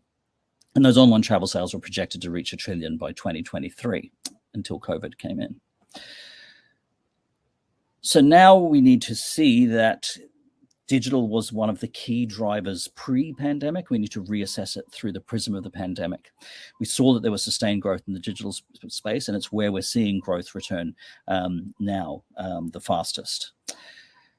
The role of online travel agencies is important, but also the role of those fully independent travelers, 30% of them in making online travel purchases, and that role of independence in decision-making. The rise of Airbnb as a major player, hitting $1 billion in quarterly sales in 2019, and 67% of consumers saying they prefer experiences over goods. And also when it comes to those experiences, how they were finding them and how they were booking them. Pre-pandemic, we saw that in-destination bookings were becoming very important. 20% of experience-based activities, people going out for cultural visits, guided walks, wildlife experiences, were booking them on the same day of service. Mobile phones coming into play as a key channel for finding those experiences and booking them while in destination.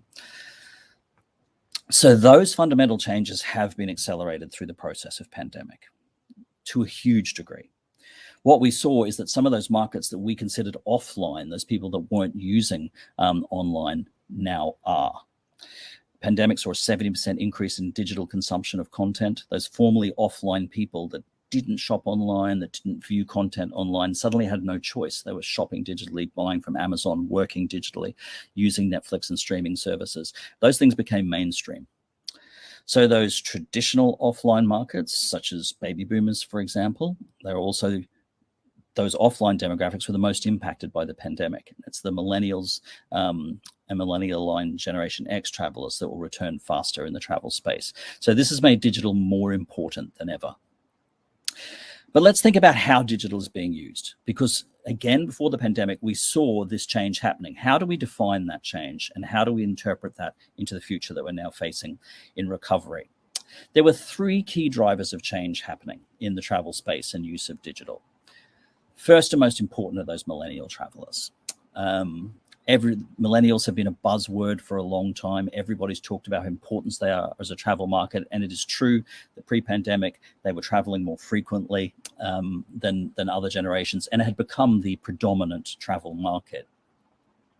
We need to think about why the shift into millennial control of the market was so different to the shift from baby boomers to Generation X. That didn't cause the radical market shift that we saw once millennials came into play. And it's simply this. This was the first generation with access to the internet, access to online devices for the majority of their lives, or all of their lives in many cases. And that's made them completely different consumers.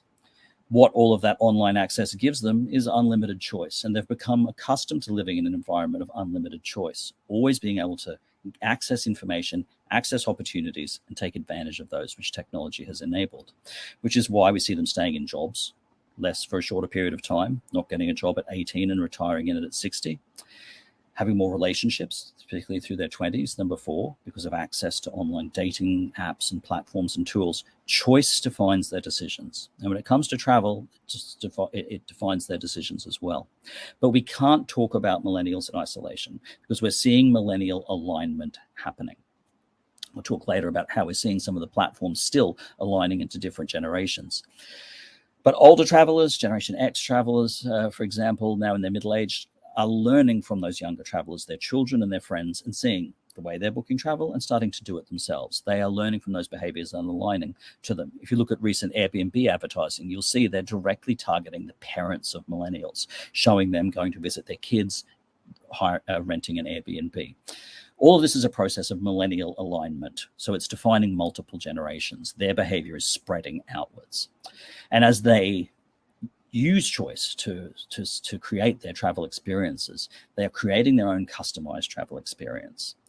This means that someone who's driven by choice is very unlikely to go looking for a package holiday where the airline is chosen for them, the hotel is chosen for them, the itinerary and the tours are chosen for them in advance, because it takes choice out of the equation. So it's that behavior digitally that has broken down the mass market model of tourism.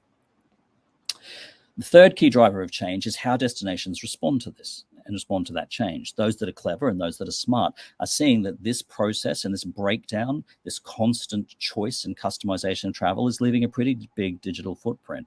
And it's now easier than ever for us to segment our markets and understand that we have products and experiences that are right for some people and not other people. And digital is the best way to start identifying who those people are. And when it comes to a digital strategy for a destination, what we see is an increasing shift away from countries and towards communities. If you're selling to a hiker, you don't need to think about the US market or the UK market or the Chinese market or the Japanese market. There are hikers in all of those countries. You're not going to reach them by nationality. You're going to reach them by the Instagram accounts they follow, the content they post, things they respond to online. So it's targeting of communities over country. So these three key drivers of change were there pre-pandemic. And that huge shift into digital that we saw increase during the pandemic period has made them even more important when it comes to us responding to those needs of travelers and developing strategies to deliver on that. So as we develop our strategies as destination managers, we need to be aware of two key factors: the decommoditization of travel, the breakdown of that mass market model. We need to understand that this is something that is being driven by those three key drivers. The old school travel industry had driven by volume-based aviation and as many seats sold on a plane as possible, that the GDS and other systems combined with hotel accommodation to fill as many hotel rooms as possible, again at volume. And then for those people who have booked a package flight and accommodation to also pre-book experiences or tours, which were delivered at volume. This was a very constrained model controlled by major industry players, and the more commoditized or sold like a factory process, the easier it was for them. And it's ultimately what led us into the over-tourism position we found ourselves before the pandemic. But now those three drivers of change that I talked about are breaking down that process. You don't want to book a flight plus accommodation package, or even with a scheduled or legacy carrier. We can break down that relationship, and low-cost carriers and other air options have come in to fill that space. If you don't want to stay in an all-inclusive hotel where you'll eat every meal, do every activity, and shop in the hotel gift shop, well, you can find other alternatives. And as we've learned, if the hotel industry aren't going to provide them, technology will, with the rise of Airbnb and alternative accommodation platforms, which have spread the tourism spend far beyond just hotels into local communities where people are eating and shopping. And then those experiences, those tours that people used to have, millennial travelers, millennially aligned travelers don't wish to do this with a group of other people that someone else has decided thinks like them. They don't need a tour bus when they have a smartphone, and the ability to go online and find those experiences. As you saw, 20% of them on the same day that they do them, and book those. So this is a decommoditized travel environment. We need to build strategies that take advantage of this environment that's been created digitally. We also need to look at our destination in terms of a community, how we work with our industry, how we work with our travelers and visitors to the country. Because what we're increasingly seeing are communitized destinations with a destination ecosystem. And when we look at their content online and we view an area, we're more likely to see user-generated content, photos taken by actual tourists, whether it's a location, whether it's an event. Content that's being used is not professionally produced by a marketing agency as marketing material. It's actual visitors' shared experiences that are now aggregated together and turned and purposed and repurposed into marketing material. And that model, which really started in Australia, that aggregation of social media and user-generated content, is becoming commonplace. So understanding what the experiences that these travelers are looking for, how they're finding them, and how we can encourage them to share it and work with them through a community relationship to include that in our marketing is critical. So really, this comes back to the central shift that all of us as DMOs need to incorporate, and it's that middle M, moving away from marketing into management of our resources and management of our assets, particularly in the online space, and letting our visitors and letting the industry bear some of the weight of marketing as well. So we're moving from managing a brand to managing assets, from creating awareness and inspiration to giving more information and referrals out to our industry, from content production, television commercials, brochures, collateral material, into content aggregation from our visitors in the industry, and from ownership of the destination to partnership within the destination with our industry and with our visitors. So it's more than just changing that term from old school marketing to new school marketing, which is in effect management. It's about changing that into a management process. So how do we address the travel community? How do we start to move into recovery in the digital space? We need to think about what's likely to come back first. Is it that decommoditized mass travel, or is it much more likely to be that commoditized mass market travel, or more likely to be that decommoditized independent travel? We're starting to see that that's the case. That we need to start looking at encouraging independent, smaller scale travel. That's more likely to give us success rather than waiting to reassure an entire mass market. To do that, we're going to have to be digitally enabled as destinations to be able to reach those markets, and working towards those community partnerships is absolutely essential. We need to look at the content we're using to get travelers back to our destinations.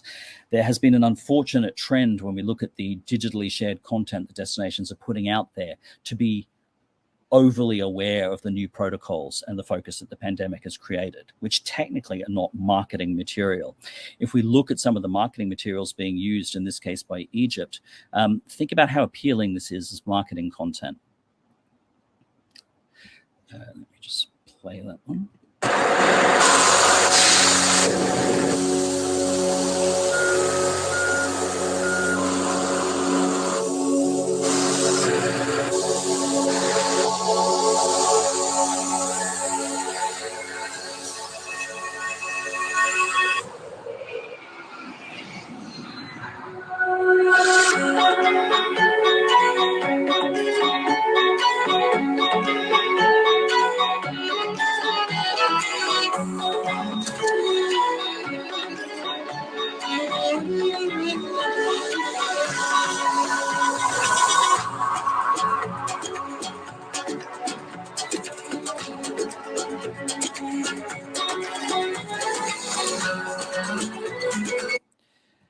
Now, some people might think that's very positive to show all of those protocols in place, but is this really a marketing message to make our communication chiefly about the protocols we've put in place for management of the risk of transmission of a virus? Is that a marketing message?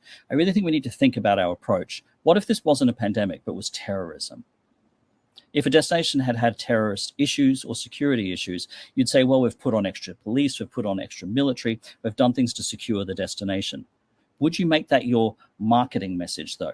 Would you legitimately go to market and put out marketing material like this?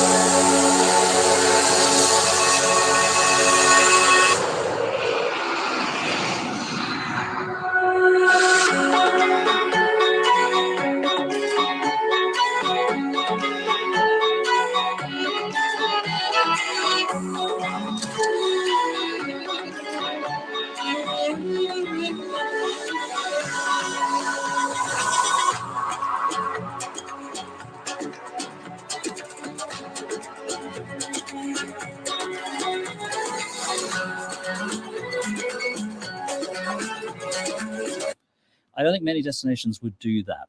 Safety is important. Reassurance about protocols is important, but it's not a marketing message, and over-insistence on this can be counterproductive. We really need to use credible messaging and links to credible information that we share online, that we do have protocols in place, that we require vaccinations, that we meet international standards and protocols, and that should be an assumption for travelers coming to our destination and not a marketing message. We need to express safe, open travel, but we also need to be human about it as well. And we mustn't forget to just welcome them back. I'm based in Kenya, in East Africa. And if you look at some of the content that we're using, it's not about the overt use of protocols. It's just about people that work in the travel industry. It's about the human face of tourism and welcoming people back to come and have amazing experiences. The best thing in being at camel walking safari is that this is like a paradise whereby you can enjoy all sorts of adventure. Elephants, giraffe, the lions, and many other animals. And also it is part of exercise.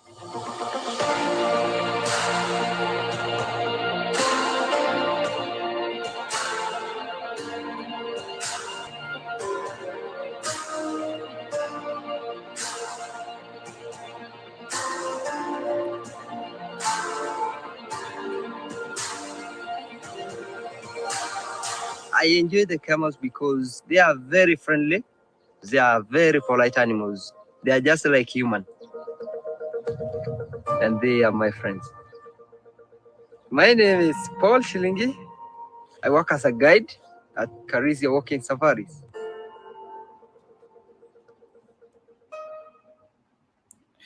We can communicate positive experiences. We can welcome them back with a human face, and we can reassure them through visual imagery that the experiences we offer are ideal for those independent travelers, that they're in the fresh air, that they are relatively low risk when it comes to transmission. So understanding our guests is really important, what they're looking for as we start to move through our recovery plans, using a situation analysis and market research to really understand which of our products are going to be the most important ones to put out there first online, and to start connecting them to the right audiences of people that will want to come and have those experiences. We need to reassess our digital channels. We're all aware that there are current concerns about the use of particularly the Facebook ecosystem. security of information, and particularly reliability of news-based content. I think what we're seeing is a divide in the world of social media, that it's going to become more social and less media. People are realizing it's not a source that they should trust for news information, but it's something they certainly can for social content, and that includes travel experiences. They're going to be using multiple devices to access. They're going to be using omni-channels and looking at different channels for both information and for booking. That millennial alignment I talked about, we're seeing across platforms as well.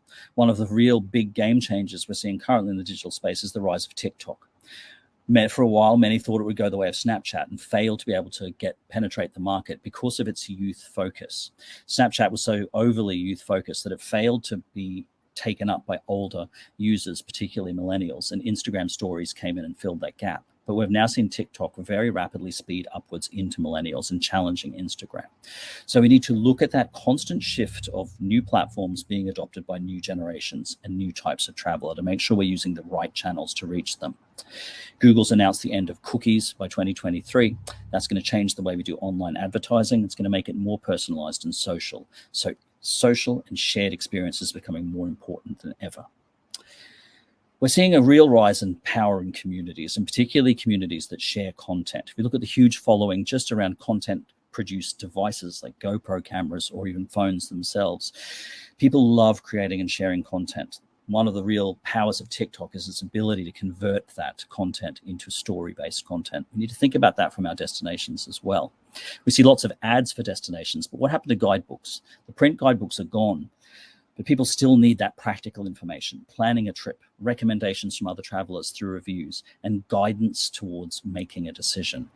We need to not just focus on the inspiration, but on the practicalities as destination managers as well. So we need to focus on those all-important experiences, moving away from those mass volume experiences towards those more accessible, smaller, independent targeted products, and put those as a priority and use the right channels to communicate them, and focus on experiences. Think about which experiences are lowest risk and high risk for infection, which ones are the easiest and most accessible for independent travelers, and make those a priority. And there's lots of good online resources to tell you what those experiences may be. And make your marketing and campaigns fully integrated when it comes to use of targeting the right communities, using the right channels, and using the right content. Here's an example from Kenya again, where I'm based, so I'm going to use some of our examples in this presentation, of a campaign that was run targeting independent travelers using experiential content, in this case through Instagram stories and Instagram story polls, to let people effectively plan their own trip to Kenya by following to influencers and making decisions on a daily basis about what they should do that day through Instagram story polls. Should they do this or should they do that? And creating their itinerary for them. And at the end of their trip, getting a chance to visit a landing page through a booking channel and actually enter to win that trip themselves. So this is just an example of what a campaign that's experience-driven, channel-driven, and community-driven when it comes to content would look like, and the results of that. Can you imagine an unplanned adventure through magical Kenya, controlled entirely using Instagram? In a country so rich in natural beauty and cultural diversity, Expedia and the Kenya Tourism Board wanted to showcase some of the best experiences in a unique way. Our travel experts, How Far From Home, I'm Chanel. And I'm Steve, went on a spontaneous 5-day journey across the country and let their community drive the action. Each day, they posted an Insta story poll, giving their community the power to choose which experience they should do next. We are going on a balloon safari. From meeting baby elephants and dancing with a Maasai to watching the sunrise in a hot air balloon, this user-driven campaign allowed the influencers to showcase the ultimate Kenyan itinerary, designed entirely by the voting community. The campaign came to life with an eye-catching microsite, housing all the featured experiences, bookable Expedia products, and an incentivizing competition to win a trip to Kenya. Traffic was sent from the influencers' social media channels, and banners we placed on relevant websites, targeted directly at 5 markets: the US, Canada, Australia, the UK, and South Africa. We received over 2 million impressions and 90,000 unique visitors on the microsite, resulting in over 15,000 competition entries. And in the end, one very happy winner, who'll be looking to see if she can Kenya too. So that's the direction we need to head when it comes to recovering from this crisis that we've been through. Before I wrap up, though, I'd like to make one last point. We've talked about pandemics, we've talked about the possibility of other pandemics, but I think when it comes to our messaging, when it comes to us addressing the new digital-centric market, we need to think of an even bigger crisis that we have kind of lost focus on a little bit during the pandemic.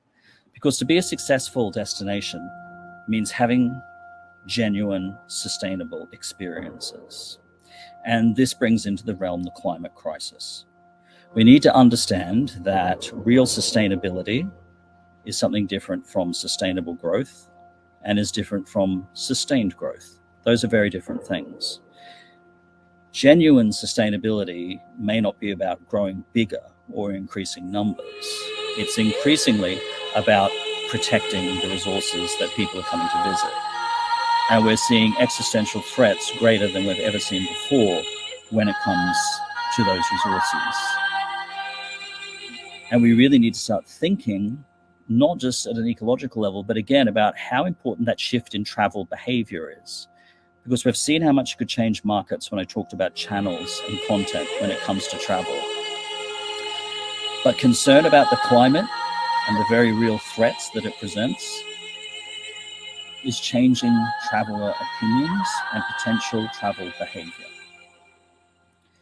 And when we talk about generations, we also need to think about our coming traveler who actually may not travel. If you want to talk about someone who's influential in travel, let's think about Generation Z and the new generation of young people we're seeing, and someone they look to for guidance when it comes to climate being someone who wouldn't fly to a summit, but would sail across the Atlantic to achieve that. And this is manifesting itself into a very real awareness among travelers. A little bit lost in all the noise in Glasgow at the climate summit was the fact that a new movement has emerged called Flight Free for the Climate, which is encouraging people to take a pledge to not fly in 2022 to protect the climate, to share on social media that they won't take a flight and for it to be something that they're proud of, and to effectively flight shame their friends if they get onto a plane. This is a movement that can spread. And for those of us in the travel industry that have just been through a terrible year, well, how about a year in which people are being encouraged to positively not fly and not travel? So what do we do in response to this? I've heard people say, well, these aren't my clients. Is that what you really want? Your message to be that you're interested in climate change deniers, or if someone is concerned about the climate, that you don't want them to be your customer? Or people have said we need to make these people aware that jobs depend on tourism. Well, I don't think you'd convince them to keep using fossil fuels based off the jobs of coal miners. They would say find alternative income streams. More and more, we are going to be called upon in our messaging, in our targeting of these communities online, to show the positive impact travel in a way that isn't greenwashing, that isn't fake, that isn't planting a tree every now and then, that is about a genuine, tangible proof that your visit gives back to the environment. We need to look at content and experiences that make it worth it to travel. And more destinations are looking for experiences that show an active support for the environment. One last example from here in Kenya of people who are visiting the destination and are actually playing part in a conservation project, in this case with African hunting dogs, and joining researchers out in the field, tracking the movement of these dogs as they hunt every day. So visitors and tourists are both financially and personally contributing to the conservation process.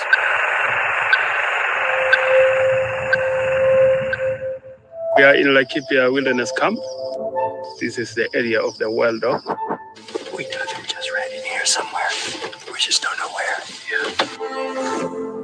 My favorite thing about wild dog is about the actually they're more organized in hunting. It's really interesting to follow them. It's like you are part of that hunt and you're trying to to catch up. Okay, yeah.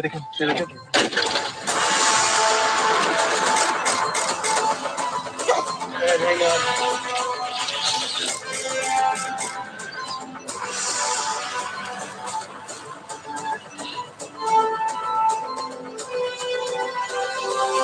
Wild dog are critically endangered species. This is the only area you can actually access, the only park that have remained. So not just going to look at animals, but playing an active role in their conservation, and the same can be extrapolated across different experiences. So to close, in summary, remember to market experiences over safety, embrace new technology from those new markets and the new behavior of travelers, and have a strategy that's reflective of changing traveler behavior. Prioritize that first wave of independent, connected, and decommoditized travelers. Make sure you communitize your content by working in partnership with your trade and visitors to get these positive experiences created and shared, and set aside time, human resources, and budget for developing a true recovery strategy. So on that note, thank you very much for your time. It's my contacts if anyone has any questions or would like to talk any further. So Paul, thank you very much, and I'll hand back over to you now.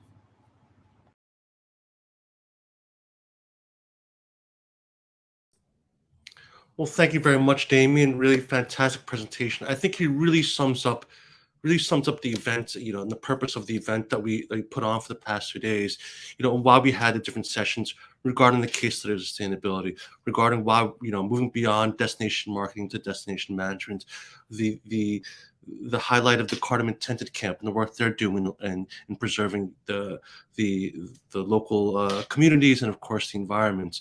The Rainforest World Music Festival and where they're trying to preserve the local music culture. Damon really sums it up really well in sort of closing out of the last session of the events. So thank you so much, Damien, for that always insightful, always brilliant presentation. And I hope you guys are all paying attention. So with that, we're getting close to the end of the event. But are we ready here to show which was the best one? Okay, so a drum roll, please. And the most popular virtual tour was. Oh, sorry. This is the same announcement. The best virtual tour, but popular vote was, and drum roll, please. It was Chase the Adrenaline. Oh wow, it was different before, a few minutes before. So I'm surprised. I myself am surprised. I saw the numbers and they were different just maybe 15 minutes ago. So I must have been a last minute surge for tour number 1. So everyone loved Chase the Adrenaline. So if you've missed the virtual tour, you can go back to the exhibition booth and view Chase the Adrenaline. If you missed any of the tours, feel free to go back and watch them in the exhibition area, where all the local product showcases are as well. So congratulations to the Chase the Adrenaline virtual tour. And as I said, we have a lucky draw prize, and we'll be announcing that on Monday. So please do check the event website on Monday. Of course, we'll also email you to let you know if you've been chosen as our grand prize winner.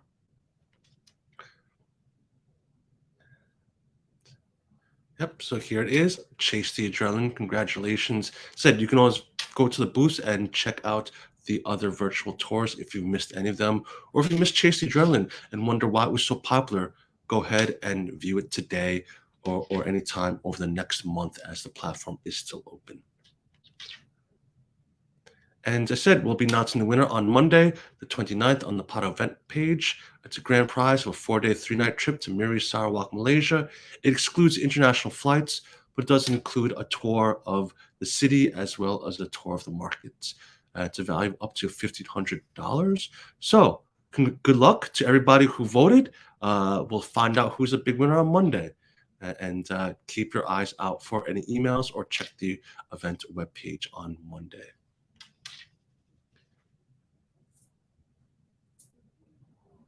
So we've come to the end of our 2-day virtual PATA Destination Marketing Forum 2021 under the theme Experiences That Inspire. I hope everyone enjoyed it, but to officially close out the event, it is my honor to introduce the Minister of Tourism, Arts and Culture, as well as the Minister of Youth and Sports from Sarawak, to provide his closing remarks for the event. Ladies and gentlemen, please welcome Datu Sri Haji Abdul Karim Rahman Hamza. Hello everyone, we have reached the end of the 3 days Visual PATA Destination Marketing Forum 2021 with the theme Experiences That Inspire. It is a great pleasure for me to say a few words at the end of this marketing forum. Firstly, I would like to thank the speakers for their insightful, thought-provoking talks and presentation. I believe that all the participants are more equipped and inspired than ever with the latest knowledge and skill from this marketing forum to cultivate the new type of travelers for the post-pandemic era. I would also like to thank you all, the participants who have come to the forum to be inspired. Your input and fruitful discussions have definitely contributed to the success of this forum. I commend Sarawak Tourism Board's effort in collaborating with PATA to bring this significant forum to the capital of Sarawak with the objective of bringing a fresh new perspective in the gradual reopening of domestic and international travel, and of course, keeping Sarawak's top of mind. As we move forward, the post-pandemic era, establishing strategic collaboration and partnership among various industry players and local communities are now more crucial than ever. The pandemic has taught us to be agile, versatile, be more adaptive, and to be more effective and creative to tackle any challenges. During the COVID-19 pandemic, like all countries, the Sarawak government has responded with immediate relief measures and a long-term post-COVID-19 development strategies 2030 to address challenges, enable economic transformation, social inclusivity, and achieve sustainability goals to help the industry get back up again. With the rising vaccination rates around the world, it is indeed a relief for me to know that travel restrictions worldwide are loosening, which makes international travel more possible. Sarawak has been actively preparing to offer a safe and fulfilling travel experience to welcome back our visitors. We are currently working very closely with relevant agencies to improve flight and transport connectivity, so visitors will be more flexible in planning their travel to Sarawak. For those who are in much need of that respite to recover from pandemic fatigue, Sarawak, which boasts culture, adventure, nature, food and festival offerings, has a unique advantage and the healing power to restore your well-being here. Our vast geographical landscape will ensure that you will have a satisfactory and stress-free travel experience. Sarawak is also a culinary melting pot where visitors can also enjoy an enriching culinary experience here with its diversity of local cuisines for all to enjoy. Our food culture is so rich that Kuching has recently made it to the UNESCO list of Creative Cities Network of Gastronomy. Don't just take my word for it. You have to try it on your own. So come and have an immersive culinary experience in Sarawak. You wouldn't want to miss it for the world. In addition to that, Sarawak has an incredibly rich art scene comprising its one-of-a-kind traditional craft such as keringkam embroidery, kuakumbu weaving, beadworks, basketry, and many more for you to discover. Kuching City has also earned the World Craft City status by the World Craft Council in 2019. There's just so much more for you to discover here in Sarawak. With responsible tourism as its foundation, Sarawak is not only an attractive tourist attraction, but more importantly, a place where one can enjoy the best that nature, adventure, culture, food, and also festival can offer responsibly. Well, to conclude, I would like to take this opportunity to express my warmest thanks to the organizers of Visual PATA Destination Marketing Forum 2021 for making it a success. Last but not least, let's continue to be the driving force behind our thriving destination and rebound stronger in the Asia-Pacific market together. Stay safe and thank you.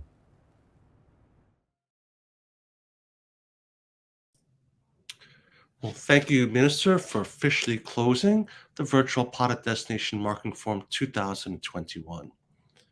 So, I guess it's me here to wrap up day 2.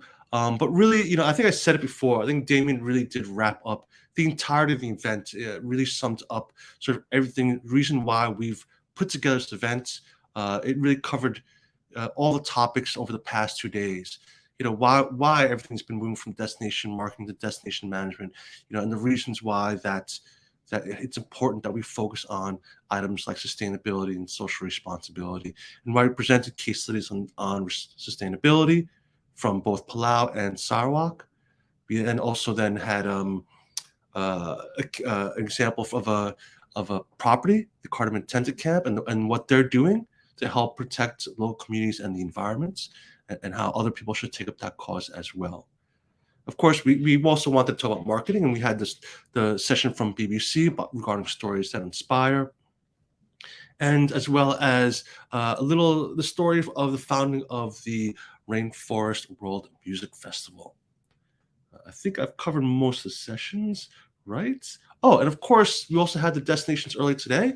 We were looking about recovery, because of course, you cannot talk about travel and tourism without talking about recovery. And so it's really great to hear from our 3 destinations earlier today, from Maldives, Thailand, and Sri Lanka, and what they've been opened. So what they've learned, what are the challenges they're facing, with, of course, something like not only the pandemic, but even some borders are still closed. The major markets like China still being closed as well. And so how they're handling it. And then, Damien's session today really said it embraced all those various elements, especially as he talked about the next crisis that we will be facing after the pandemic, as we look at climate change and the importance of us focusing on making sure that we responsibly and sustainably restart and recover the travel and tourism industry. So thank you so much for joining us over the next 2 days. Let me just thank, of course, Damien for that very excellent presentation just before. Of course, he's from Tourism Frontiers. And of course, thank you, the Minister from the Ministry of Tourism, Arts and Culture of Sarawak for that closing speech. Once again, most importantly, thank you to our destination partners, the Ministry of Tourism, Arts and Culture Sarawak, as well as the Sarawak Tourism Board, for their generous support for this event. Without this, none of that would be possible, so thank you so much. Okay, so please do take some time to fill out this delegate survey. It will help us support you better in organizing our future events. So do take a few minutes of your time to just scan that QR code as you see on your screen. Your feedback is extremely important to us, so it knows if we're doing a good job or not. So let us know. Take the survey today. Only take a few minutes out of your time.